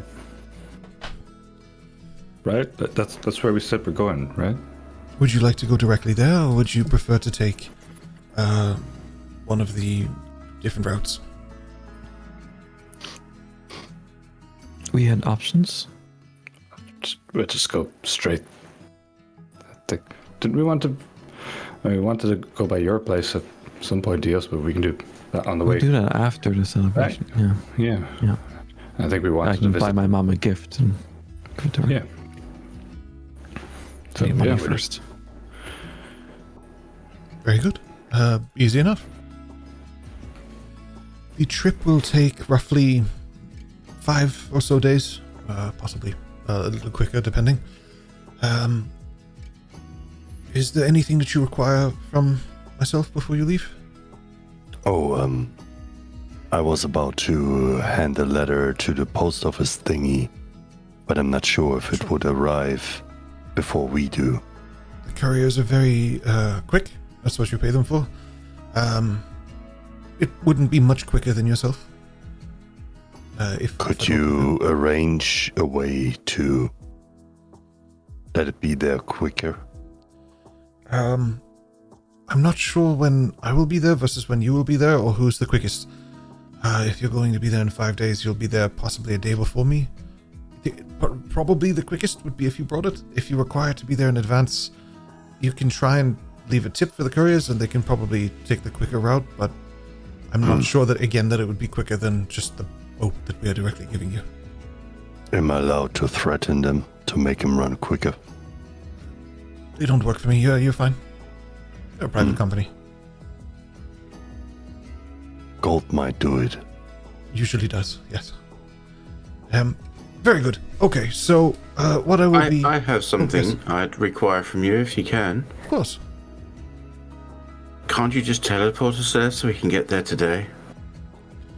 Well, you can come with me if you like. I will be leaving here in a week, though.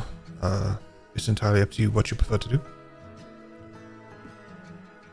I We'd be there a couple of days. It's not about the destination, it's about the way, Amy. This is Little the cruise. I'm going to Bonding. choose to ignore that, Hatsu. Why? You kind of just acknowledged it there, so Is there a magic plate on the pontoon boat thing? Yes. Oh, chicken wings. will it actually work this time beyond a certain radius? Chicken wings stash. Shh. But yeah, we need to find out how much chicken wings we do. We need to get like a whole I can eat at least bucket 5. of chicken wings. As always, I recommend you bring rations with you, but it should work. We have rations for a month.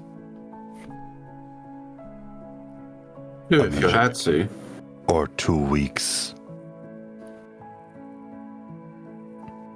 That should likely be enough. Depends. Come on, let's get on the boat. As you get on the pontoon, you all board. Right. Psychonotoshitas. He leans in and he casts a little spell, and a sort of sigil Whoa, appears whoa, at the whoa, front. whoa, whoa. Remington Sensei, Yes.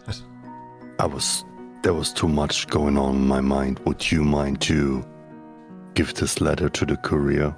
Oh, yes, of course I And- can do that, yes. And here's 5 gold. Just Just tell him yeah. to be quick. Sure, okay. Don't be surprised if a courier sits on your boat with you, but yes, absolutely, I will do that I will do that right away. I will do my best. We really must develop a way of getting mail around quicker. I could have used the telestone, but we usually send letters. Yeah, whichever you prefer. I will make We sure have that a it goes... specific type to write, you know. Yes. I know your... Nobody can. Yeah. Yeah. I also know your family address and everything. I will make sure that it gets there as quickly as possible. Perhaps I will use one of our speedy couriers. My dad mentioned them. Yes. They're quite interesting. Yes, they Oh, are. and the gold should do, I think. Should work fine. Can we go now, Sue? Sue.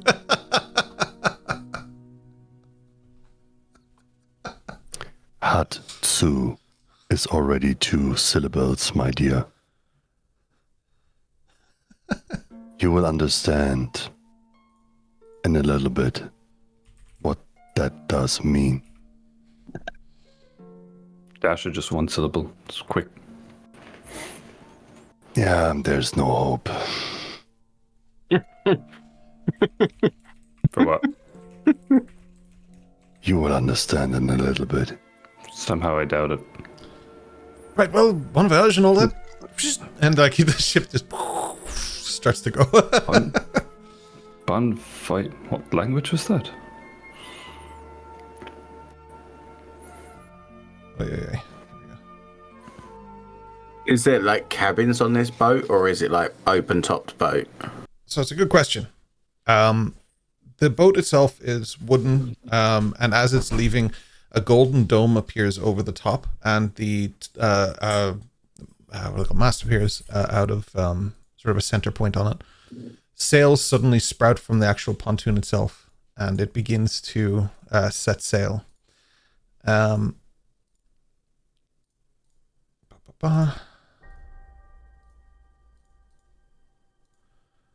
we go. So as you guys are going, the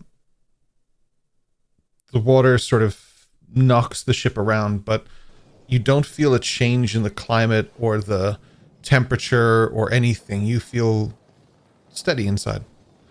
I'll say Dash because you're probably the guy who would probably do this. You stick your hand out through the dome and it gets extremely cold quite quickly. You bring it back in the dome and you realize that the dome is what's keeping you warm and safe. Was it like Snowpiercer? But no, it's just like when you're on a fast-moving slart. What's a slart? Okay, both of you don't start right now. Come on, we have to tell him about the slart. No, we don't. And you stop mentioning the slut. Sore point. Tell me later. No. I'm going to stick your head outside of this bubble in a minute, Dash. It's a cart with sleds. That's pretty much it. I just turn and walk away with disappointment. Thought it would be better than that. I just start reading a book. Almost as if by magic, the wind takes the sails and away you go. Your journey begins. This will count as a long rest when the journey is finished. Should it be finished uninterrupted. But I'm sure that it will. Voice in the sky! How dare you! Wait, what are all those dice? What's happening? I don't care how many fucking days of exhaustion I take. I'm going to fly there if I have to. As you sail forth, I do recommend any conversations that have been looming, any campfire chats you wish to have, and any books that you wish to read. This is your time.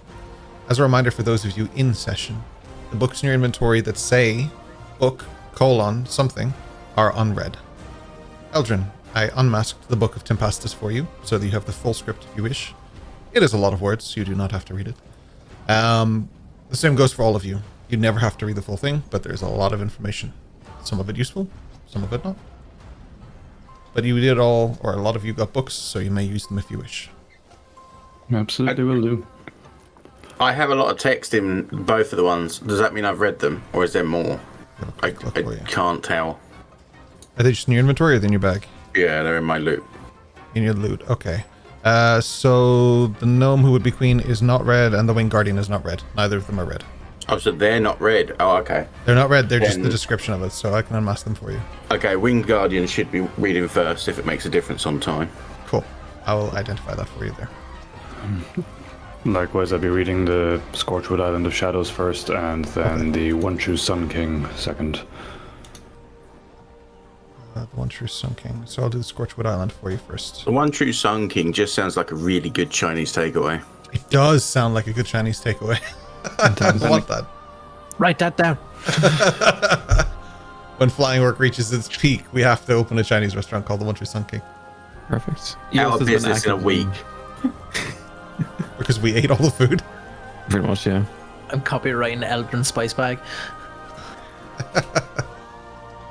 So as I unlock books for you, what else would you like to do? Yeah, Oh, it's also... Yep. Unlock her book. She's been actively reading it. Sure. Thanks. Atsu, what were you about to say, my friend? Hatsu on the last downtime started to read The Wizard of Time already. Okay, I'll do that for you. So and on the boat he would start Minerva, The Eternal Flow of the Universe. No worries. Thank you. Which book are you trying to read, Eos? You have two. Gom Galore, City of Scholars and Secrets, please. And Hatsu. Sorry. Which was the first one? Sorry. The Time Wizard? First one, Time Wizard, yeah. Okay.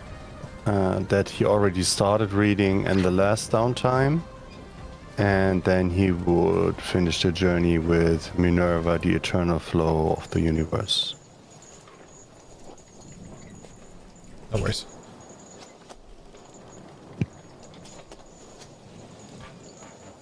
Slate, you're on mute if you're talking.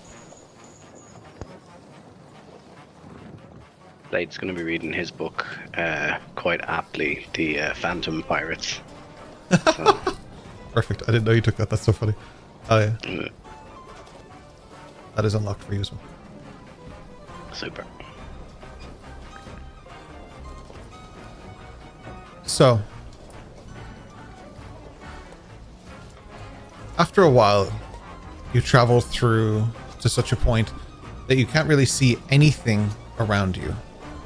You see water, you see sky, but no land in sight. There's a storm in the horizon. The waters rage on. What would you guys like to do? Remember the last time we were on a bit of a longer passage of time, we played a little game of the mind. We could do so again if you lot are interested. You stick Yeah, up for sure. right glove and put it between the pages as a bookmark. Yes, Dash. I'll get some chicken wings while we do this. Wait. What? I have something special before you destroy your senses with chicken. And he Sauce? hands out the last 2 breads of his mother. And he makes basically 6 parts out of the 2 breads. And he gives it around. You should try this. There, where we go, there will be more of that. Thank you. The first one is free. Was it like lembas bread? Thank you. Cake? Oh, it should be like that, this bread. That'd be sick. I'll play Dash, but I'm not getting out of the hammock. So she's just swinging in the hammock and just reading her book while listening Hell and yeah. eating bread now. Is this a sweet bread? Is it a savory bread? Is it doughy? Is it soury? I'll let Busy decide. It would be a little bit like gingerbread, but Oh, yeah. it would have more like so it's basically made that it would survive for a long time, but it wouldn't be like hard as something that would be like in an IRE ration or whatever. Right. So it's not stale, but it can be held for a while. Nice. But it wouldn't have like more like a sweety taste. It would more have like a flowery taste, if that makes sense. So it's a lot about nuts and certain spices that wouldn't have like leave a heavy scent on you, like garlic or something would, right? And also wouldn't sugar your blood in a way that it would not be good for you. So it's more like like an improved version of a Powerball, if you want to phrase it like that. Nice. There's actually a similar taste or a sounding bread to that I tried when I was in Lithuania that was actually really nice. So that sounds good to me. I think I know the one you're talking about, but I can't remember the name. Yeah, it's like a really deep brown color kind of thing, and yeah, It's like the rye bread. yeah, it's lovely. Yeah, I know the one. Yeah, it's Very nice, Hatsu. Thank you. Eos turns back from the magic plate with the bread in her hands, and she takes tiny little bites as she walks back to her spot in the corner on the ground. Just slight smirk in her face, and she's looking towards Hatsu and just, thank you. It tastes incredible, and it really sets the tone for your journey to Saganatoshi. Now, it should be a straight shot there, so of course this will take 52 sessions. What would you guys like to do? Well, so last time I proposed a series of questions for you. I think we called it the game Would You Rather. Something a bit more simple this time. I have a riddle. May not be any one correct answer, but I'm interested to see where your thoughts go on it.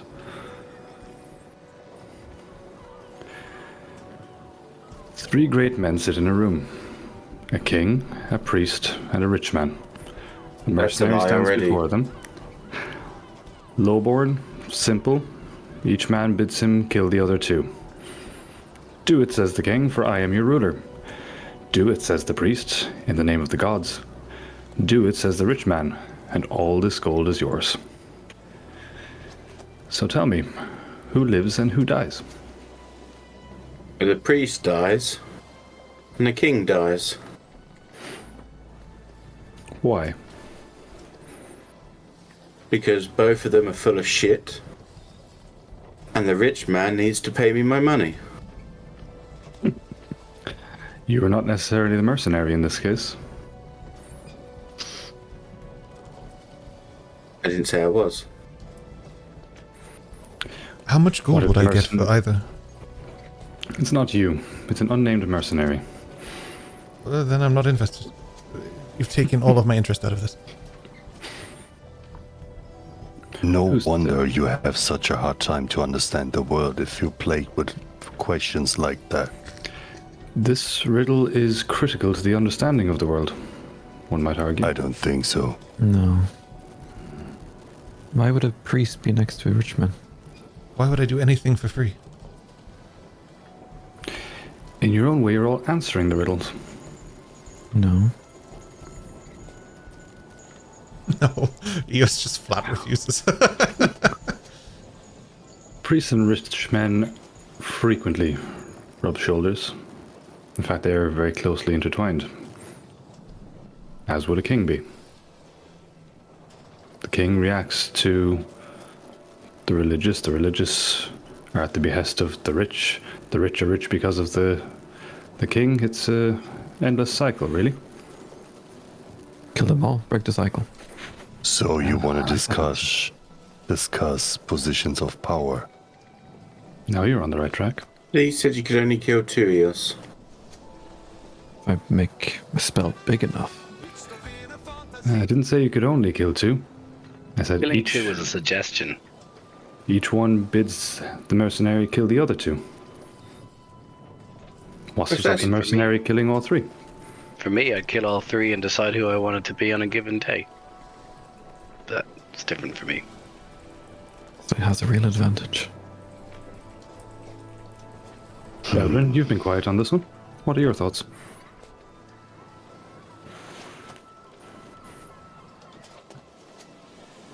Can't we pay the mercenary to go off into the sunset and live a happy life and everyone goes their separate ways? You're assuming the rich man has good intentions? Yet he's asked the mercenary to kill the other two. Why would he want the other two dead? What's the intention? We don't know. The mercenary's simply been asked. I think the mercenary should lock them in a room, so they're neither dead or alive, unless somebody looks at it. Schrodinger's mercenary, very good. I think the mercenary should just kill all three of them, because they're all corrupt. That would be my preferred answer. What is doing the so, would correct that answer? not make him correct? Or when doing so, would that not make him corrupt? Or would he be just fulfilling his job and duty? What, the mercenary? The mercenary is doing, by his very nature, what you know him to be able to do. A king, a priest, and a businessman are all doing it in a sneaky way. There's no correct answer, rather every answer is correct depending on how you twist it. The lesson being the power lies where people believe it lies. If the mercenary is a religious man, he would take the bidding of the priest. If he's a loyal follower to the crown, he would do the king's bidding. If he is simply in it for the money, he would do the mercenary's bidding. Or he may not value any. He would take all 3 lives.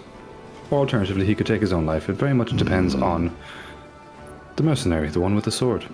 Now I understand your message. Some people talk to say something, and some people just talk to talk. Again, how much gold can we get for this, though? Are they paying us for this? If he's The rich really man would. rich. It's a good sign of wealth is if you pay someone to do something. Well, what we do is we kill all 3 of them. Slate, as he said, can become all 3 of them, and then we all get extremely wealthy and powerful. I like her idea more. Yeah, I'd kill all 3. And none of The you would... dilemma that I see is more that people will always need guidance and organization. But on the other hand, there will always be people that abuse these positions. You can't have order without somebody that controls, but you can't have control without corrupt people. That's not true. I've partly read this book about this gnome who was pretty good, apparently. I'm just saying there can be good and evil within mechanics that are neutral. It always depends on the people. So the more we can educate people, the better the systems might work. One could Even argue if they're not it's a- flawless. Could argue it's a cycle, that the systems are set up for the greater good. The longer they are there, the more they are inherited by corrupt people, and they by nature become evil. Then the pendulum swings the other way, I guess. Ayami interjects. None of them would die. There's no honor in this kind of killing. Not everyone Believe- deserves an honourable death. Not everyone is honorable. The challenge here is to think outside of your own worldviews. I know myself in this situation I would But either you take would kill money. the king. Absolutely, I'd kill I'm the king, pretty probably sure. the priest too, and then depending on how much money I got from the rich man. So maybe it is take his about head money. also. For me, yes. And he would cut the nipples, I guess. Yes. Where would he so store them? nipples. In this hypothetical world? Does he have a vault? 6 nipples. You can put them in a bag. He could be the richest king on earth and he'd still not have a vault. The nipple king. Wouldn't need it. The world would be my vault. The nipple All king. hail That's- Nippolopotus. Yep. I feel Nipple Ash. the issue with Ash's quiz and question and riddle and rhyme is that the words are what are most powerful, and who follows and believes the words, whoever strings up this story and tale, is the shepherd to follow and bring the sheep along with it. Whoever can tell the best story and most believable story, they will follow it. Look at all of us. We sometimes have to hide and hide in the shade and lurk in shadows just so then we can be safe.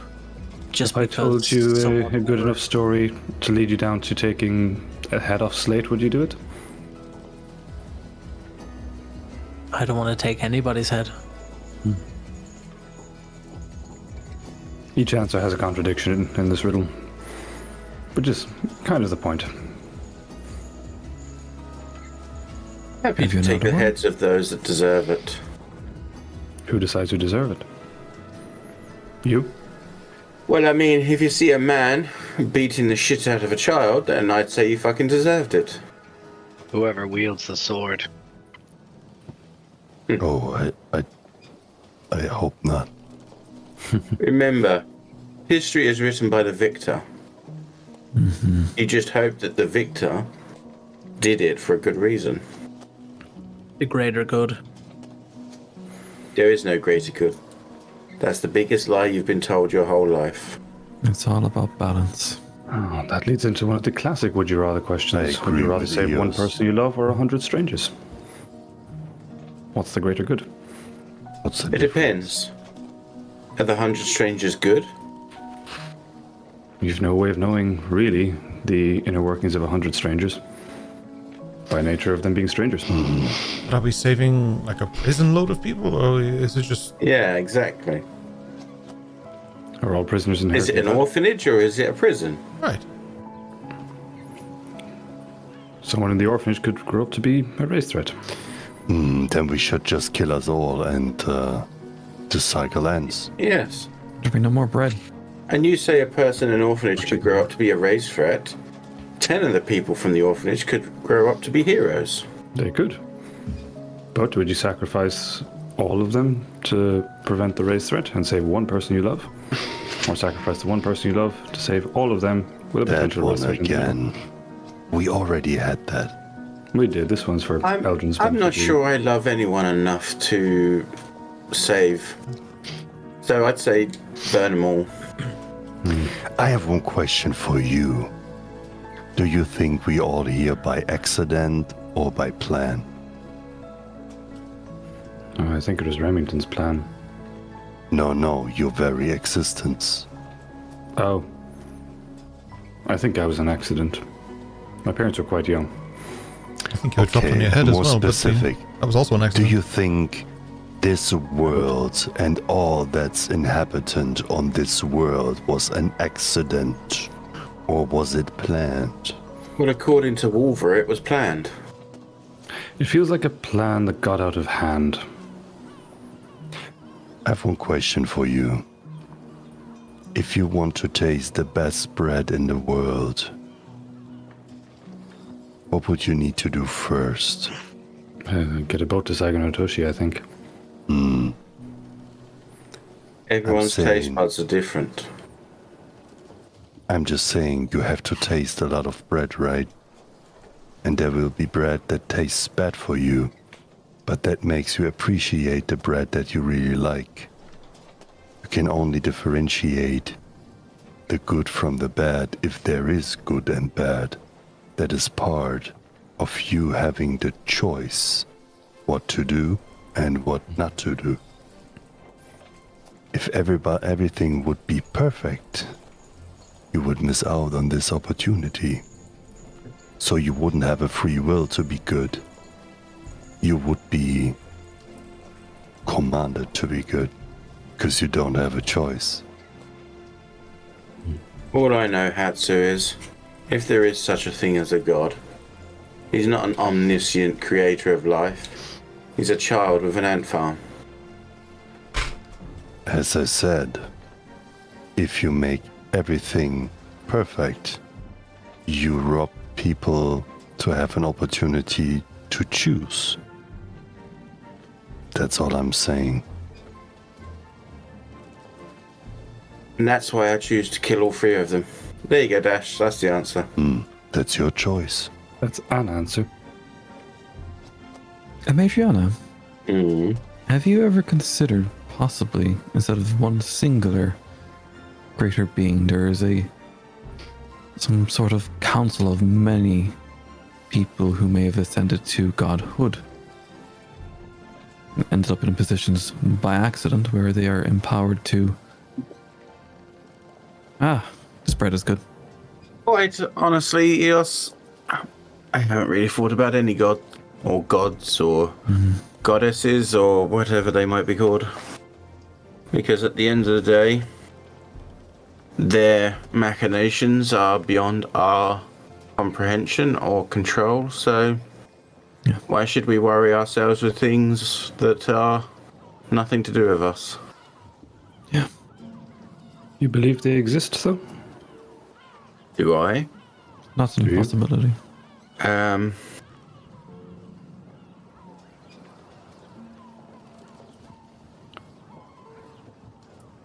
I don't know. In one hand, I want to say, no, I think it's all bullshit. On the other hand, though, due to some recent developments, I can't help but think that maybe something's there.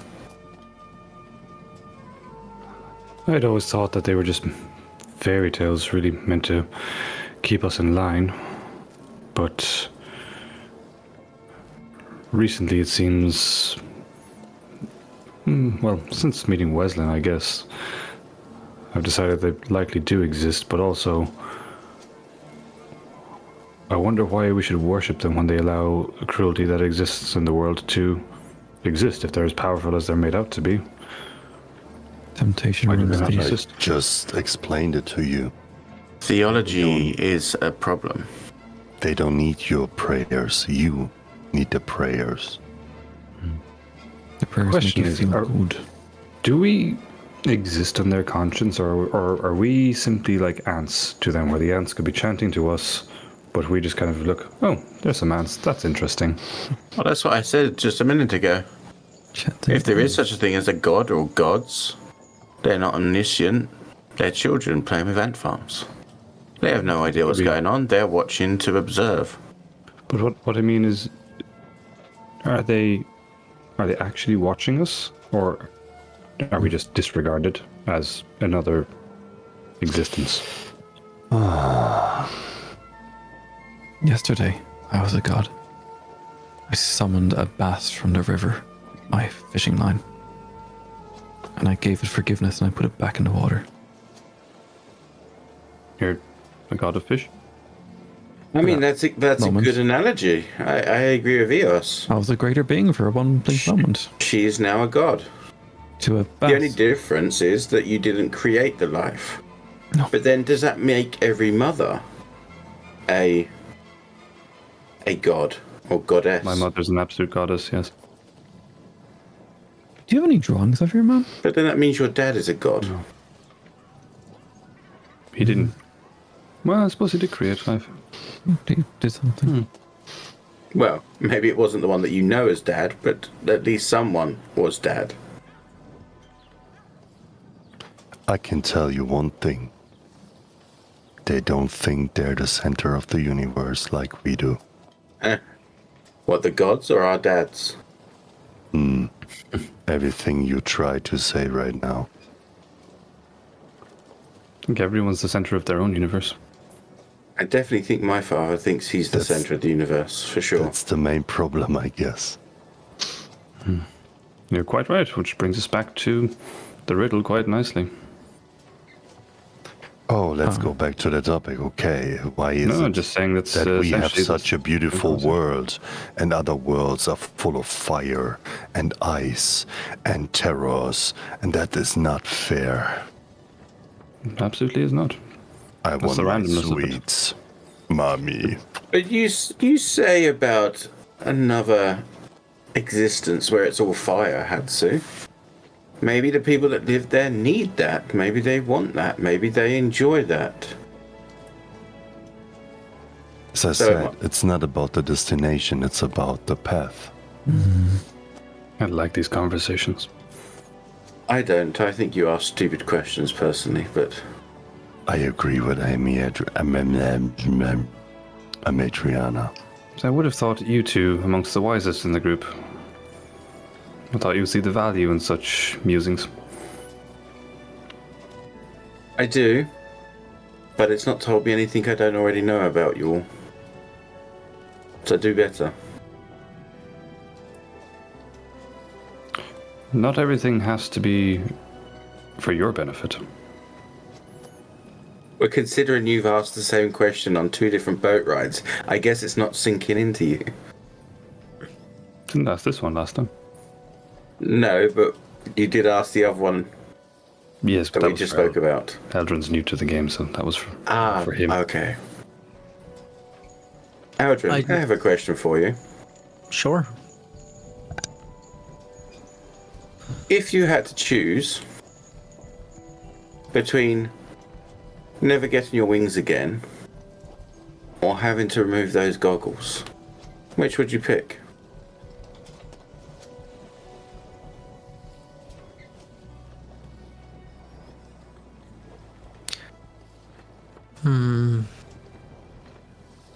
If you had have asked me a couple of months ago, goggles, I'd never remove them.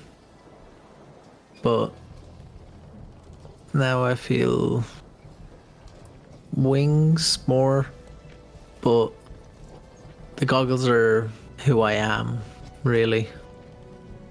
I've always kind of had them. I've always worn them. What about you? Would you choose between your mask or your wings? Darling, if I didn't have the wings, I wouldn't need the mask.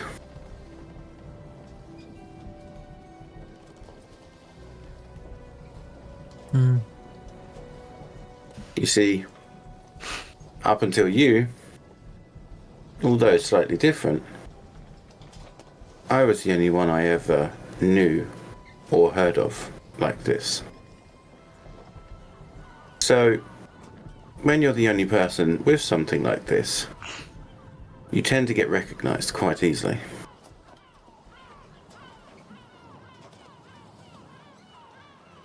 I can imagine.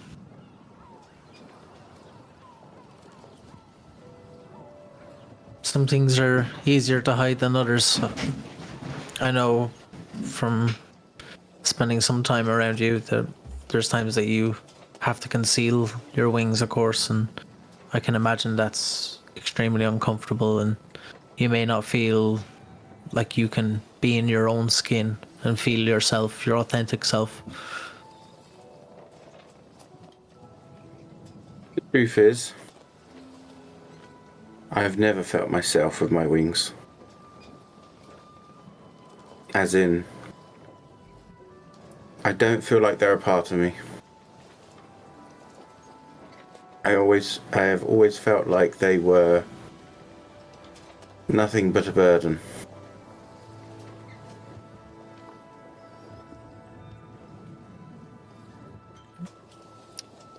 I understand in a way, but for example, if I was to fall 100 feet and not be able to use any wings, I would mourn your loss. That answers that. I understand. You understand my question. I feel you're wise and bright enough. I feel I may have been just beating around the bush, but your wings for sure are not a burden if they're needed. If there's a moment of need where they are of absolute requirement, they would be the opposite of a burden. They would be an absolute godsend.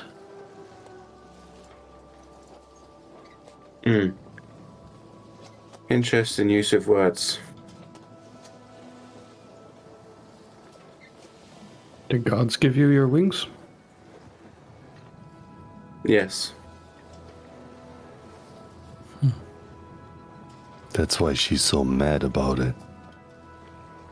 Makes sense. I'm mad about it because they left me here alone. You're not alone. You have us. I mean more like me. I understand.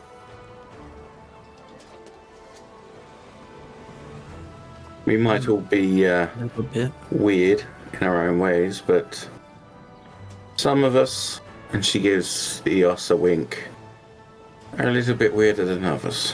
What makes you think that you're the only one? Well, as I said, until meeting Eldrin here,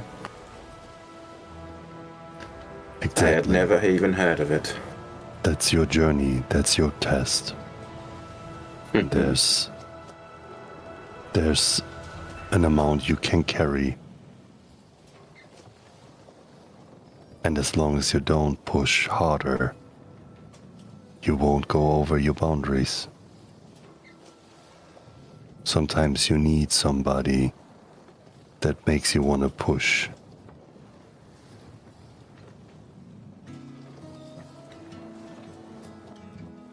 Well, let's just hope if I do meet anyone else with wings then, they're not a disappointment. Oh, I don't need wings to catch up.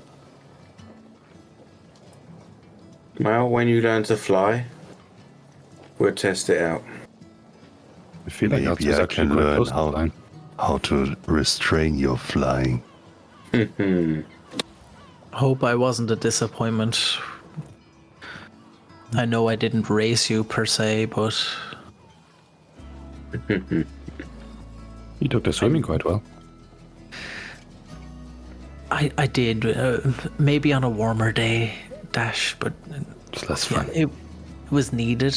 But yeah, Understand, Aldrin, that what I did that day wasn't to make you feel bad, wasn't to make you not feel as one of us, but as you so rightly put, if one of these was to fall a great height and I wasn't there, I need to know that you can be.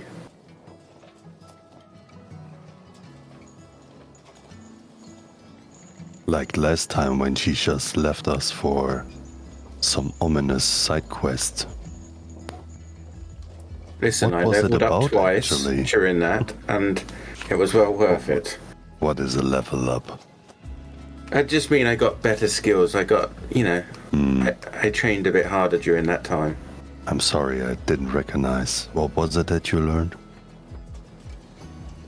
Enough to save our ass. You never really talked about it.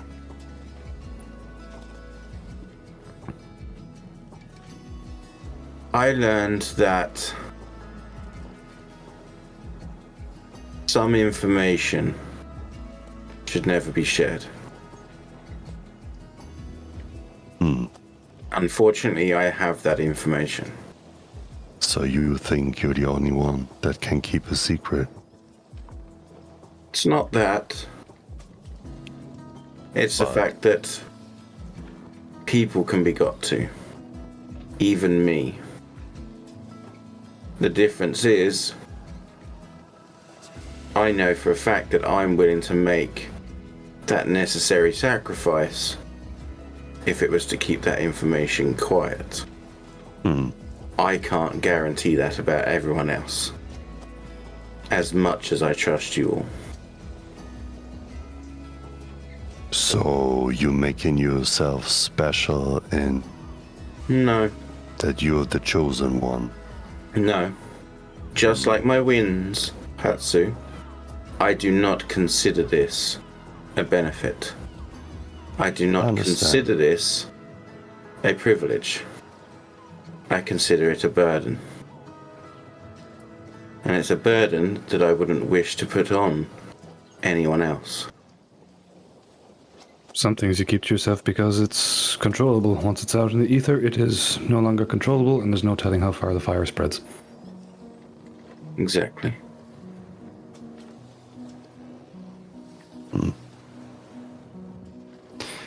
I think a burden that is shared is less of a burden. Might be less of a burden to me, but it could be more of a burden to those that it affects. But you rob people's opportunity to choose for themselves. Yes.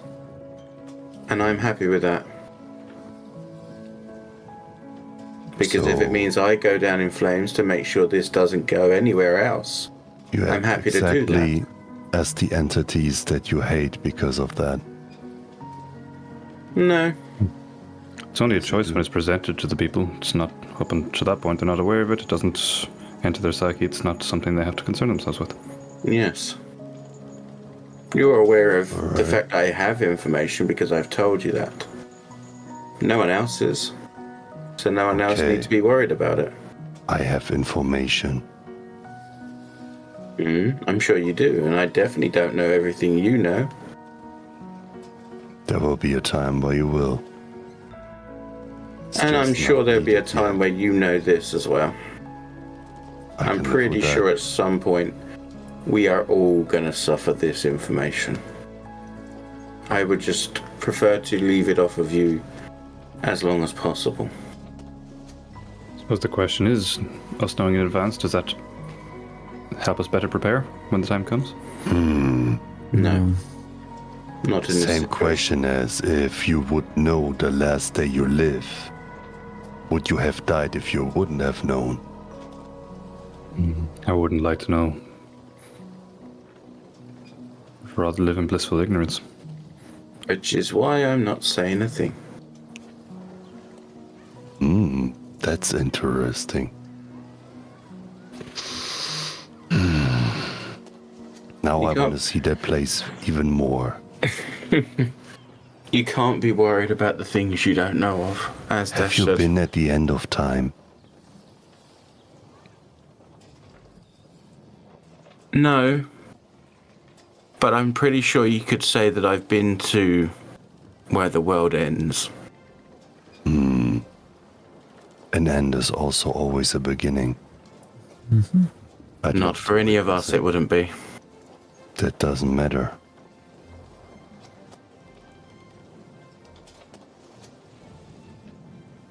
Well, let me put it this way then. We shouldn't be rushing towards our end. So therefore, you don't need to know yet. I mean, I think it's safe to say we all don't matter for the big picture. I I don't think we all matter an extreme amount. Usually the ones who think they don't matter and the ones who think they do are both right. I think we all matter that go into matter anyway. Nothing is lost. But it's no different to the butterfly effect, is it? Exactly. And that's what Dash is saying. He might not understand that's what he's saying, but it is what he's saying. What is the butterfly effect? So moths eat cotton, butterflies eat pollen. No. Yeah.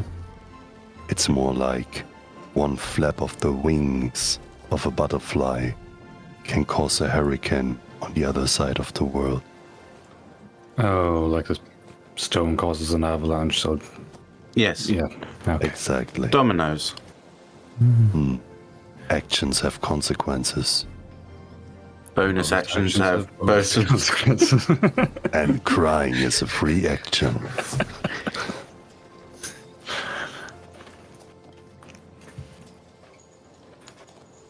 The journey Any more of rages your on. stupid questions? One more question, please. Nearly finished my bread. Go ahead, Eos. Go ahead. Oh, I thought you had the question. no, I have the bread. Oh, you want another question from Dash? Oh, yes. Okay, Dash, another question. I'm nearly finished my book. Keep going. And that was the only one I'd thought of. The rest are iterations of what we did last time. So the question, Aldrin is new. I mean, I I've got have a a question. Oh, hey, John, Go on. No, go. You go. where do you see yourselves when you finish this Arcanum journey? Fishing by the pier of the bookshop. If things go to their logical conclusion, dead or imprisoned. I was going to say something similar, actually, is that I'd like to think I end up next to Eos doing the same thing. Be nice. But the likeliness is that either dead or imprisoned, yes. I choose Slate's answer for me as well. Because I think he will become a beacon of hope. Nobody will know him, but everybody will recognize his actions. He will be everybody and nobody. That would be Yes, my hope, but again, not what I realistically expect. What about you, Aldrin? What do you want to be when you grow up? A good man. Are you trying to say you're not now? A better man. Better than the day before. A man who can sit down at the end of his life and think his glory was not in the amount of times that he successfully didn't fall, but the amount of times that he successfully got back up and protected others around him.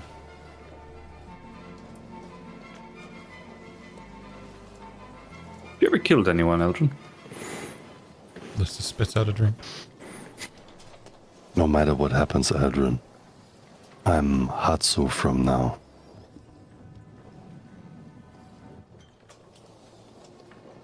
I just bow my head. Thank you. Oh, thank you. Slate, what about you?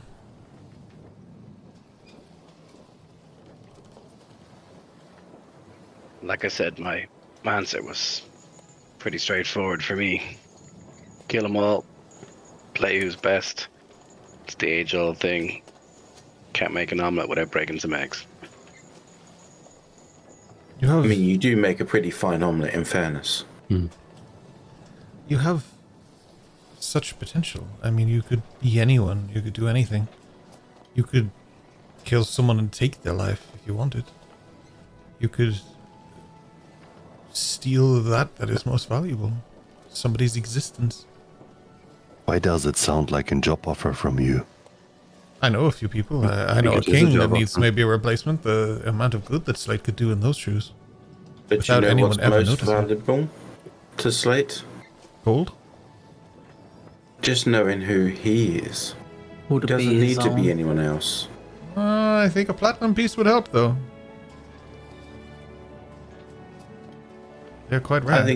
I think Slate just needs to know who he is. Oh, he will. Chicken already does. You all look over a chicken who's eating a roast chicken on the deck. Just like grease everywhere, just chicken skin flying around. Like, If he would be the man that he pictures himself, Chicken wouldn't be here, nor would my beef follow him. Do you think chicken is a god? Yes. I think chicken is a fox.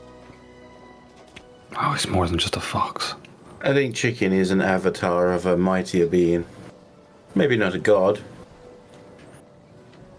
Eldrin, you didn't answer the question. Yes. I knew I liked you. It's good brain. You still nibbling that? Have you seen the size of me? Fair. Would it help if we told you our kill count? It would make me feel more comfortable for sure. No, it wouldn't. Some secrets don't make 2.5. things better. Did could you say almost 2.5? say it's Probably the more like greater 1.5. good, maybe. I'm counting the Fitz. No, we didn't kill Fitz. What am I talking about? Just one then. We should have killed the Fitz. Okay, I'm fairly Dash, who's the one? I'm fairly certain from the stories that I've been told you haven't even killed that one, right? No, I don't think you've killed anyone, Dash, have you? This Well, is someone we don't know about. That. You took the nipples no. off of a man, but you never killed him. I stabbed him through the chest, and then he was no longer breathing. Then suddenly he was fire. It could be argued that none. Are you saying It's you somewhere between 0 and 2. transformed a man instead of killing him? No, I think he was already possessed by a fire demon. I thought he was he was covered in burns. I thought he was going to die a slow, painful death, so I tried to end his suffering. And then after I put my dagger through his heart, he either became this fire entity or it erupted from within him. I didn't pay much attention to what was happening immediately under the fire being after, just kind of appeared. There was a time in my life not too long ago where that would have been an extreme sentence, and now it's just everyday talk. But what he failed to mention is, according to the rest of these, is that before he plunged his sword through the man's chest, he sliced off his burnt, crispy pepperoni nipples. Yeah, I I didn't saw it. slice off the nipples. That was not a thing that happened. That's just become a running joke somehow. I don't know who's joking. I've told almost everybody in the Arcanum that happened. I wasn't there, so I can't I say. have heard this a few times. It's quite worrying. Okay, how about I start doing it and I start with all of you? Like to see You try. can certainly try. I like how Roll for initiative. are on the same wavelength. To answer the question, no, I've never taken a life. I haven't. No. Would you like to? There must be someone out there who burns your gravy. Eos has killed hundreds. Only 21. Oh, So we far. all kid a lot to survive. Did she? deny Was that. that truthful? Make an insight check. That's Ryan to Not to ask. DM. Was that truthful? Make an insight check. Can I roll inside on that as well? Yeah, you can 'Cause both roll insight. Eos, I need a private roll, either deception or persuasion. Sure. I got a 19. And I'm going to use my inspiration to re-roll that because I want to freaking know. Private GM, normal. And that's even worse. Cool. Thank you. You keep the higher of the two rolls. Yes, it's 10. Okay. Well, you rolled it publicly, but you got a nat Publicly. 20 anyway. Oh, so like, okay, it's- fair enough. you decide, Rory. With a nat 20, you just choose what they know and don't know. Drana will know it's true. You just burned Dash with your nat 20. Well, Drana and Eos are relatively, close in communication. I understand that for perception check, but inside check, that's damn. never Eos seen just that winks back before. at me and I'm like, oh shit, okay. Oh shit! All right, Dash. I guess you're not sure. Oh, there's gonna be some stabbing tonight. Some nipple taking. That's the most roundabout burn I've ever seen in my life. That's amazing. So unnecessary. Reminder to self, click in the chat on the right, not on the dice to do private. Oh man, Yeah. that's hilarious. Not 20 though. Yeah, Having that's not funny. killed a person, Elgin, that's not a bad thing. In fact, it's a very good thing from normal standards. I myself have only killed 2. I also have a question. I don't understand the concept why a human life is worth talking about it and the amount of plants and animals we kill to survive don't count somehow. Well, they do, but I'm not particularly the sort of person that goes around killing chickens.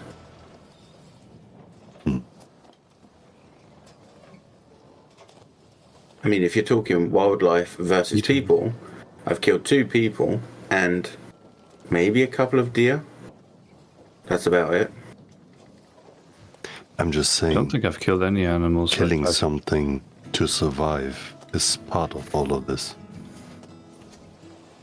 I think we're all in agreement there.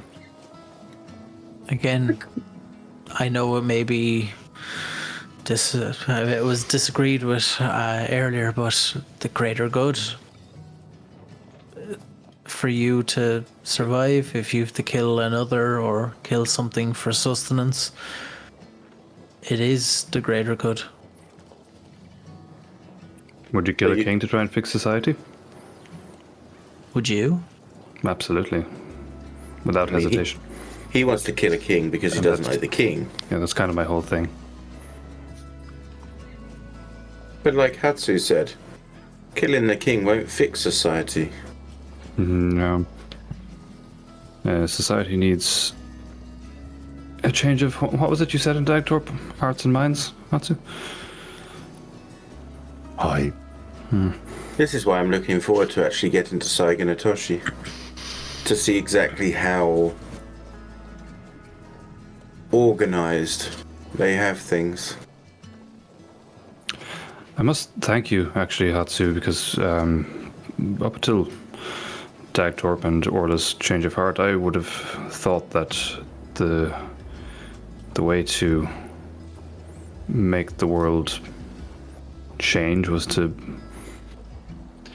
well, piss everyone off, I guess, get everyone angry enough to want to take it out on those in charge, but I've seen that doing good with this group. I just actually don't want you to, how can I say, Saiga no Toshi is not a perfect place at all. It's not about a perfect system, a perfect society whatsoever. But as long as you find enough people that find the courage to try, there's always hope. And there's always a place. that's what I'd like to see that in other places, courage and I suppose the knowledge that there's more power within people themselves than they have been brought up to believe. It's important to start with the man in the mirror and ask him to change his ways, because then no message could be. Have you been good. listening to that bard again? Yes. Well, if you want to make the world a better place, take a look at yourself and then make that change. What have you been drinking? Can you swim, Lissa? Tons of this, and she takes out just like a bottle of like whiskey. Dash. Yes, Simply killing a king will not change society. Society is a disease that runs deep. It's like a weed. Yeah, oh no, you need to absolutely incite a rebellion. There's no point in just walking up to the castle and taking the king's head and someone just replaces him. You need fundamental change of the system so that the people have control. You mean like the entire populace? You want them to decide for themselves? The ones who believe the way things are is fine? I don't think the majority believe the way things are fine. The majority that I've seen are very not well off, struggling to make ends meet, while the elite of society throwing lavish parties, they don't even eat all the food that they have. They throw some to the side and just let it rot, whereas others go hungry and starve to death even. So those people, if they realize that they have power in their numbers, things would change. I believe.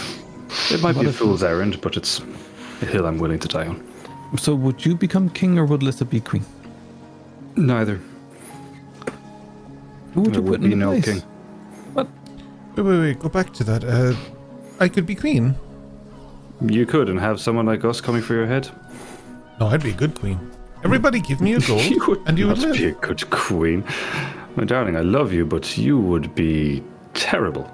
Hey, Johnny, he said the words. Once I was in the jungle. Okay. We'll see. Sorry, and I saw a tiger. Lonely, hungry.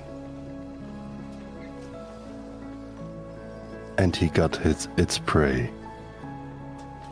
You know what the tiger ate? All of it? No. Half of it? No. None of it. He's talking about what it actually caught, perhaps? He did eat the liver. He did eat the heart. Perhaps nutritious. He did some of the intestines that were easy to digest. And he left. I assume the scavengers picked up the rest. The buck doesn't decide that it's a buck, nor does the tiger decide that he's the tiger. But the buck will always accept that he's the buck. Honestly, it just sounded like that tiger has an iron deficiency. No, it sounds more like the tiger is aware that he's not only hunting for himself. So you mean it eats his fill and leaves the rest for everyone else? That doesn't mean that the tiger wastes. Yes. that does mean that nothing is wasted whatsoever. That's a good metaphor for how society should work, I think. The implication being it's currently very, very broken. But the perception of what Hatsu has just said is that the bug technically in some scenarios would look like it's at the bottom of the barrel and only getting what it can and barely getting by. And it's only living off of the scraps of those above it, which would be the tiger. Now, the buck has plentiful grass and leaves to eat. It's fat and full, and that in turn provides nutrients to the tiger. In this case, if we say that the buck is the elite of society in Palperoth, at least, they get fat and fat and fat and fat, and then they die in their golden bathtubs, probably drowning because they couldn't get out. And they just rot, and no one gets to benefit from what's left from them. But what if the bug bites the tiger and gives him some sort of disease? Then it's poisonous. Or venomous? There's the mosquito. Is the mosquito selfish because the mosquito eats the blood of the tiger and infests the tiger with a disease? What if the buck had ticks and the ticks went on the tiger? Difference here is I'm not entirely sure. You'd have to warp your mind to make those metaphors fit, but none of those beings are really able for conscious thought.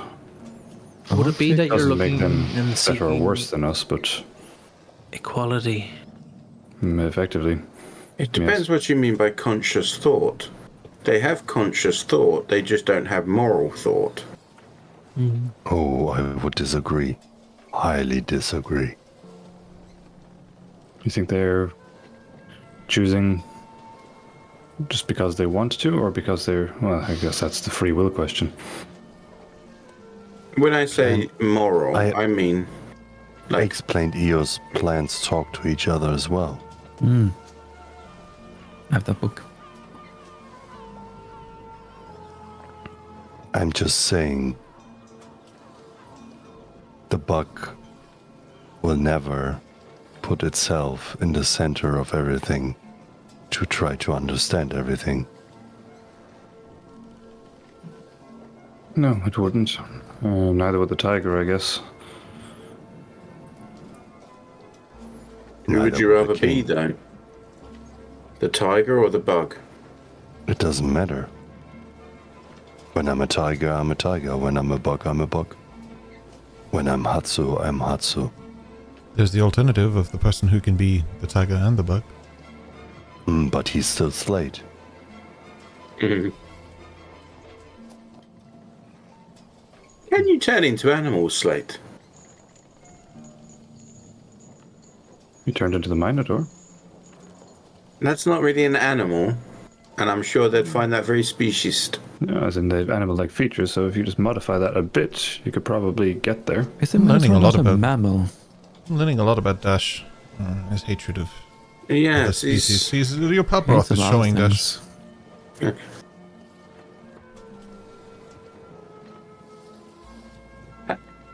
Try and turn into a tiger for us, Slate, please. Could he maybe see if he could turn into chicken and maybe It something doesn't have to. or- If it Oh, doesn't yes. have to. It's- Can you turn into chicken? Now that would be a trick. Is this a dance monkey yeah. dance type situation? Are you telling No, Slate what to do? Like, please I'm do what asking you are him. asked, or else they will throw you from the ship, Master Slate. I'm pretty No, sure you it's could swim. I'm actually just genuinely intrigued to know of Slate's capabilities. I've got a great idea. We're talking about games and a long journey, and we were talking about capabilities. So what we'll do is I'll kill one of you tonight and become you tomorrow. And we'll Okay. go like that over the coming days until no one's left. And then we'll all know my capabilities and all the morals of killing everybody. I feel like we crossed the line with him. It's possible that you all upset him. I think we crossed the time zone. have nothing but respect for you, Slate. I feel like this sounds like a good game. I believe in you, Slate, and if it's necessary that you take my life, I'm happy to give it to you. You okay? We all know we're starting with Dash, right? Oh, I- yes, I that's need- why I don't mind playing. Yeah, that's fine. For reasons beyond my comprehension, sometimes I actually need him, so please keep him around. I don't believe they could kill me anyway. Oh, we could. I can't believe that just came out of Alyssa's mouth. Just continues drinking. Despite her bravado, Lissa is and always will be a good woman. Okay, I was waiting for the bottle to go flying towards your head. It didn't happen. That's a shame. I'm not sure I have the dexterity right now to do that. So, Dash first. Can you at least leave me till last, please, Slate? Can't make any promises. Yes, but I already know you struggle with my wings, so maybe you'd have to so they wouldn't realise. You have to sleep. Cabins are downstairs. Wings don't work down there. And I've heard if you cut at specific spots, birds can't fly. Yeah, but most That's- birds won't stab you for trying. There's that. Plus, I think that mostly refers to chickens. I mean, it's all. No, you can do it birds. for crows and ravens, cranes, swans as well. Geese too, actually. Why would you have a pet swan? Why do you know know a so lot much about about birds. hurting birds? I don't know Yes. much about hurting them. I just happen to know their anatomy because I studied them. Why do you? Is that why you've so many All that of are us. drawn in your book? He has what, Eldrin? In my what? Sorry, Eldrin? Oh, Oh, my journal. Oh, yes. Well, You was actively yeah. like clearing out your ear and moving closer. yeah. The day you sent me to look for paper. yes, you looked at my journal. Lissa told me. Okay. Yeah. Okay. Yeah. Yeah.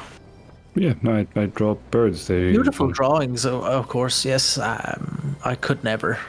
I enjoy them because, well, they just seem so free.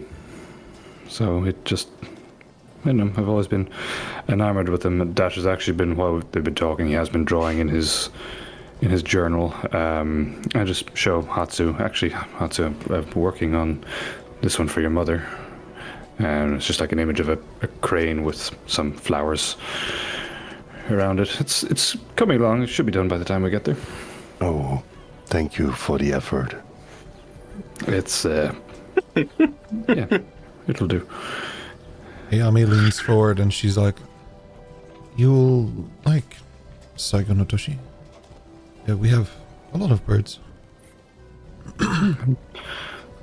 I'm looking And I forward to guess it. we will have one bird more. Mhm. Hatsu, Oh, is it? your family, how are they about people like us? Why do you think I wear a mask? That's kind of what I was thinking. I'll put my wings away. I told father to make preparations. But as I said, Saiga no Toshi is not perfect. And a lot of people are scared of people like us. Okay. That was good to know before we get on the dock. You don't have to worry about anything. You will be guarded. Okay. At least people know the Maleficums. Our very city was founded by Maleficums. They will accept Remington, so they will also accept their students. I'm different. I'm from Saiga no Toshi. That is the weird thing about tribalism. If you're different, people get scared. And are they like you? My family? No. Except Boreal. Is there a lot like Boreal in Sakanotoshi? No. He's the only one. I mean, if they're accepting of him, then I gather the rest of us should be. Oh, they don't accept him. They don't? They just don't touch him because he's from my family. Ah. Well, technically, he became family. Would it be improper of me to ask how that happened? Well, you should ask Boreal when we arrive. It's his decision to tell the tale. Good to know. My guess is he fell out of a tree.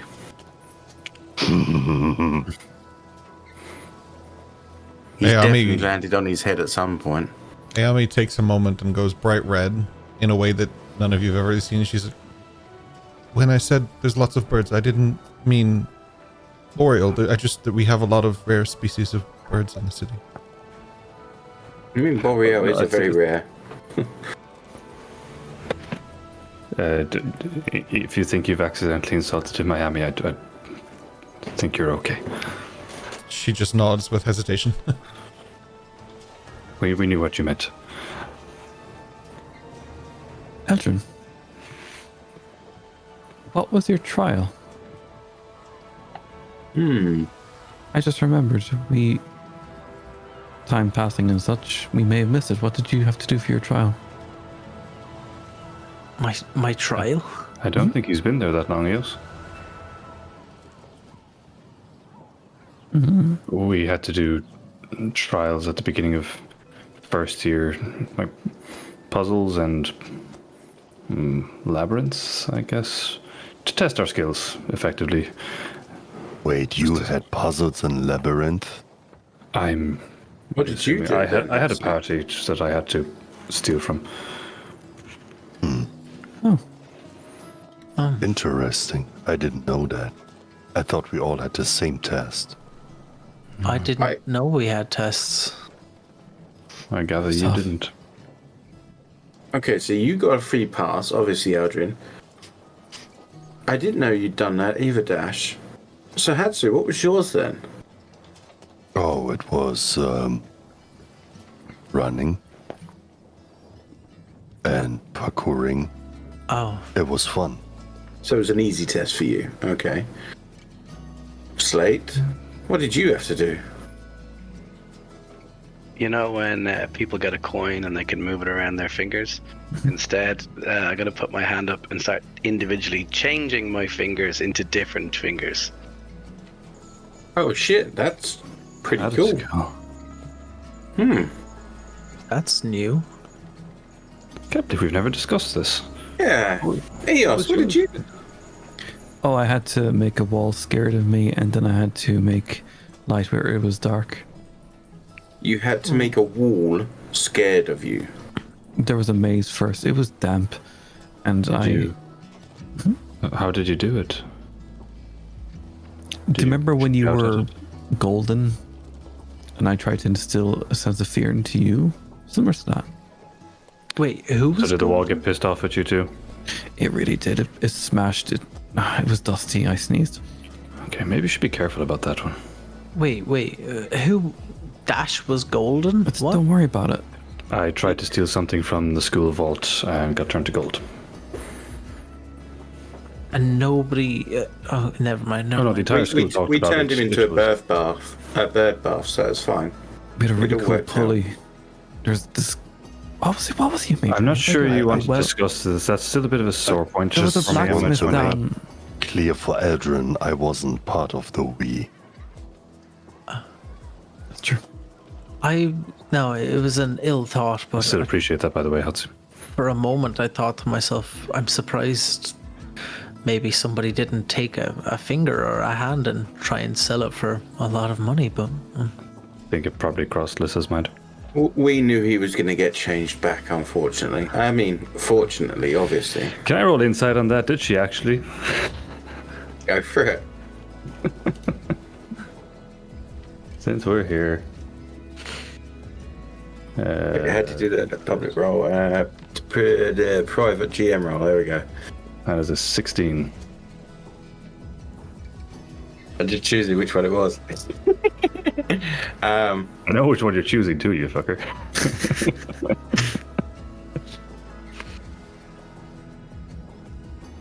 There you go. I think that worked right to you.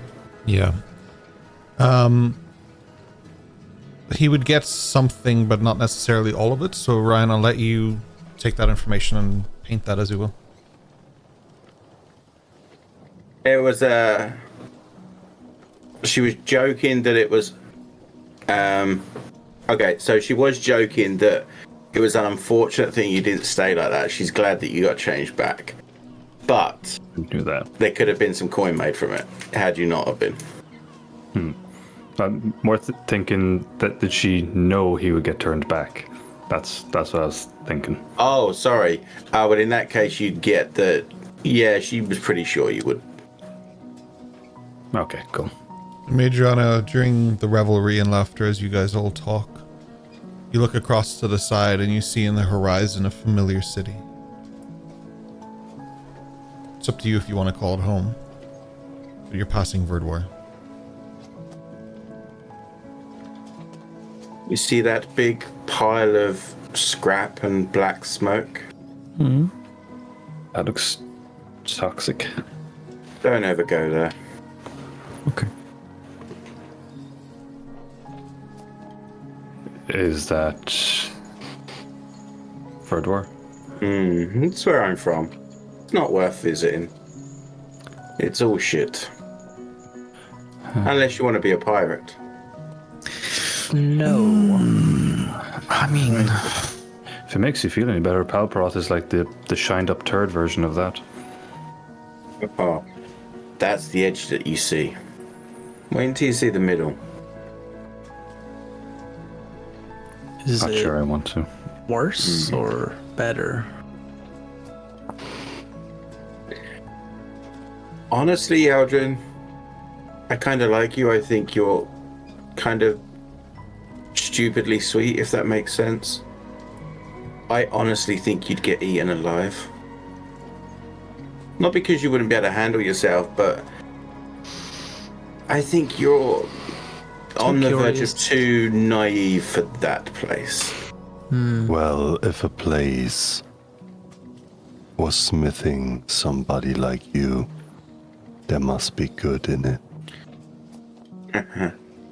Okay, I can tell. I can show you the one good person in that city then. And she must have been raised by good people as well.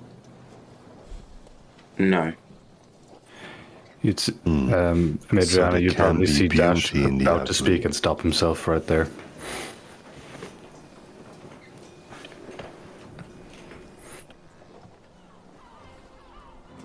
Anyway, don't go there. Understood.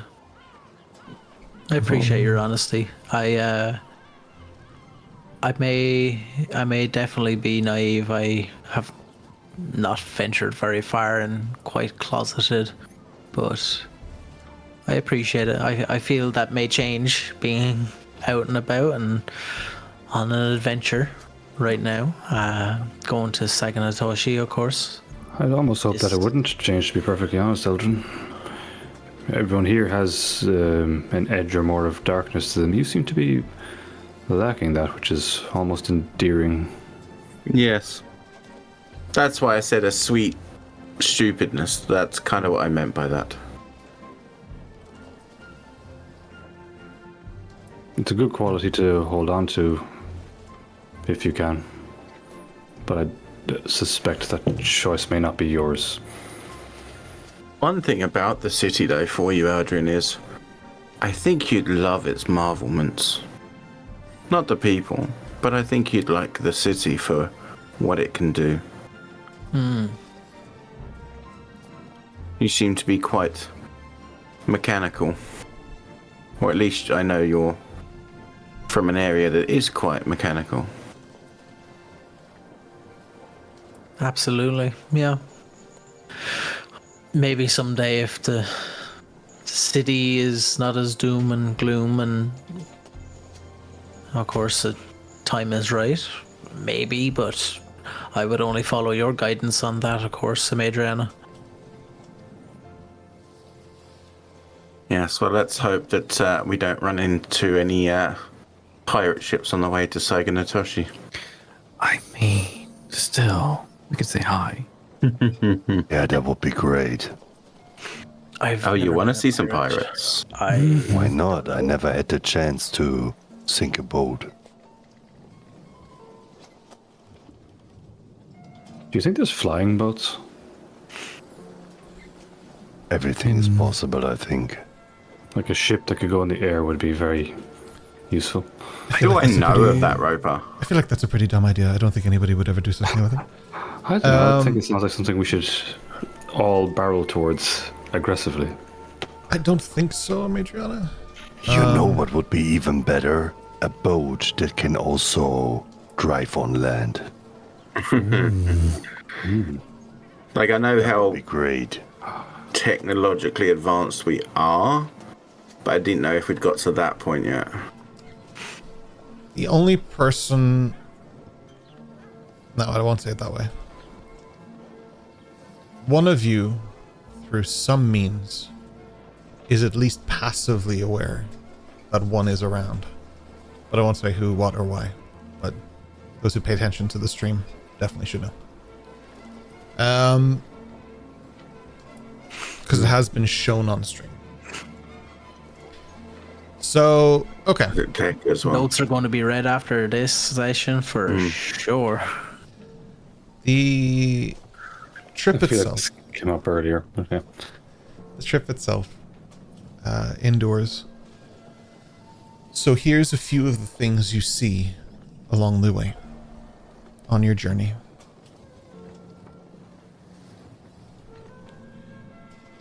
You traverse through the waters, and on the left and right hand side of you, you see a few familiar sights.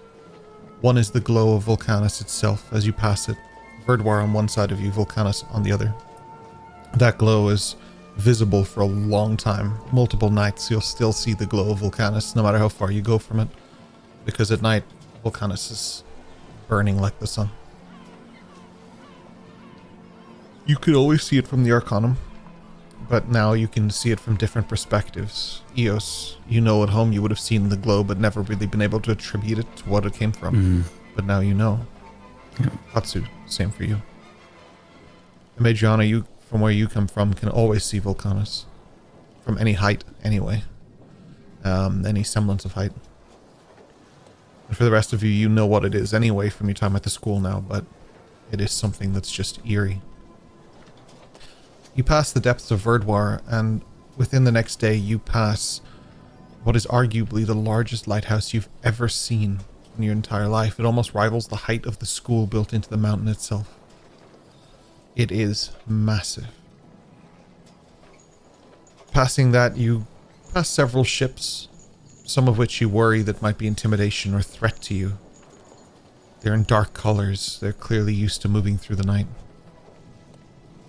But they let you pass. The boat, pontoon, slips into a riverway and takes you down through the jungle. Eos and Hatsu, you'd be aware that somewhere, after about a half a day's travel, you'd be passing near Yokoshi. Which means that within a few hours you'd be passing near enough to the lake that would be Gitai and Yasuzaki. No, sorry, Azazaki. Apologies. Another day's travel and you pass a beach. It's magnificent and beautiful on either side. It looks amazing and spectacular, and there are people there, but it's not as crowded because it's quite a journey to get there. There are buildings there, though they are sparse. And then you swing around, and in the distance you see something incredibly beautiful.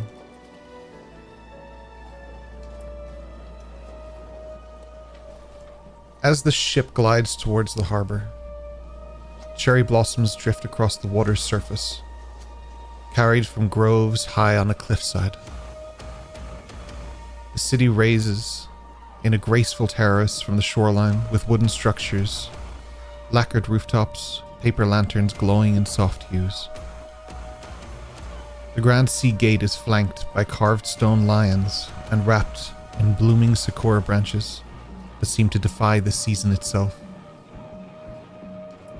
Fortified wooden towers dot the cliffs and walls, manned by silent, disciplined guard, gazing down on you with ceremonial polearms in hand. The lower docks bustle with movement, textiles, fish, spices, and pottery being traded under colorful awnings and bark negotiations. A deep temple bell tolls once from the hillside shrine to mark the ship's arrival, followed by the melodic cries of gulls overhead. Far inland, and partially obscured by the mist, a domed roof of a sanctuary rises like a quiet guardian. Buildings shift from simple coastal warehouses to elegant tea houses to noble estates, blending seamlessly into cherry-lined roads. The salt air mingles with incense, blooming flowers, and the faint iron tang and forge smoked from a location that Hatsu would know as Tetsu no Sakura. At once serene and watchful, poetic and fortified Saganatoshi reveals itself not with noise, but with presence. Welcome to Saigo no Toshi. And that's where we'll pick up from next week. No. Congratulations, my friend. You're home. Finally, I'm coming home. I'm coming home. Tell old Twitch I'm coming home. Hell yeah. Welcome to Saigo no Toshi stream. I'm excited. It was good. Me too. I get lost in RP, man. You guys RP like nobody's business. I was just sitting here chilling, like, wow. And we go to the Italian version of this town called Saigo no Yoshi. You went to the port. Sorry, Italy. I just get banned from Twitch. It's a me, Mario. Oh no. I'm going to be there next week. I'll apologize on behalf of you guys. Oh Just my a god. random Italian on the street. I'm sorry for my stream. Like, Oh my god. what? Well, thank you so much for joining us. Those of you who are watching on YouTube and the podcast, thank you. We appreciate you. We love you. We do have a post show that you can check out on YouTube. It is posted a few hours after this is usually. By the time you're hearing this, it will be live. Those of you who are watching on Twitch, thank you so much for being here. We appreciate you. We love you. We saw hype trains and raids and subs and all sorts of stuff, and we really, really appreciate it. I really want to call out Dutch Dungeons. You guys are fantastic. You raid us almost weekly. We love you so much. We never get to say it during the session, but I want it recorded, documented. Thank you so much. You guys are amazing. My We're love to them. almost at 200. No, we're not. We're 3 followers from KNF to eat a Carolina Reaper. No, we're not. Yeah. Hell yeah. But thank you so much for joining us. We're going to take just a short break, just for a few moments, and we will be back with the post show. I believe Keen is hosting tonight, and we have a little announcement for you. Ooh, something exciting. Perfect. We will go on break there, and we will be back in just a moment. Thank you so much. We love you. Bye. Bye, podcast.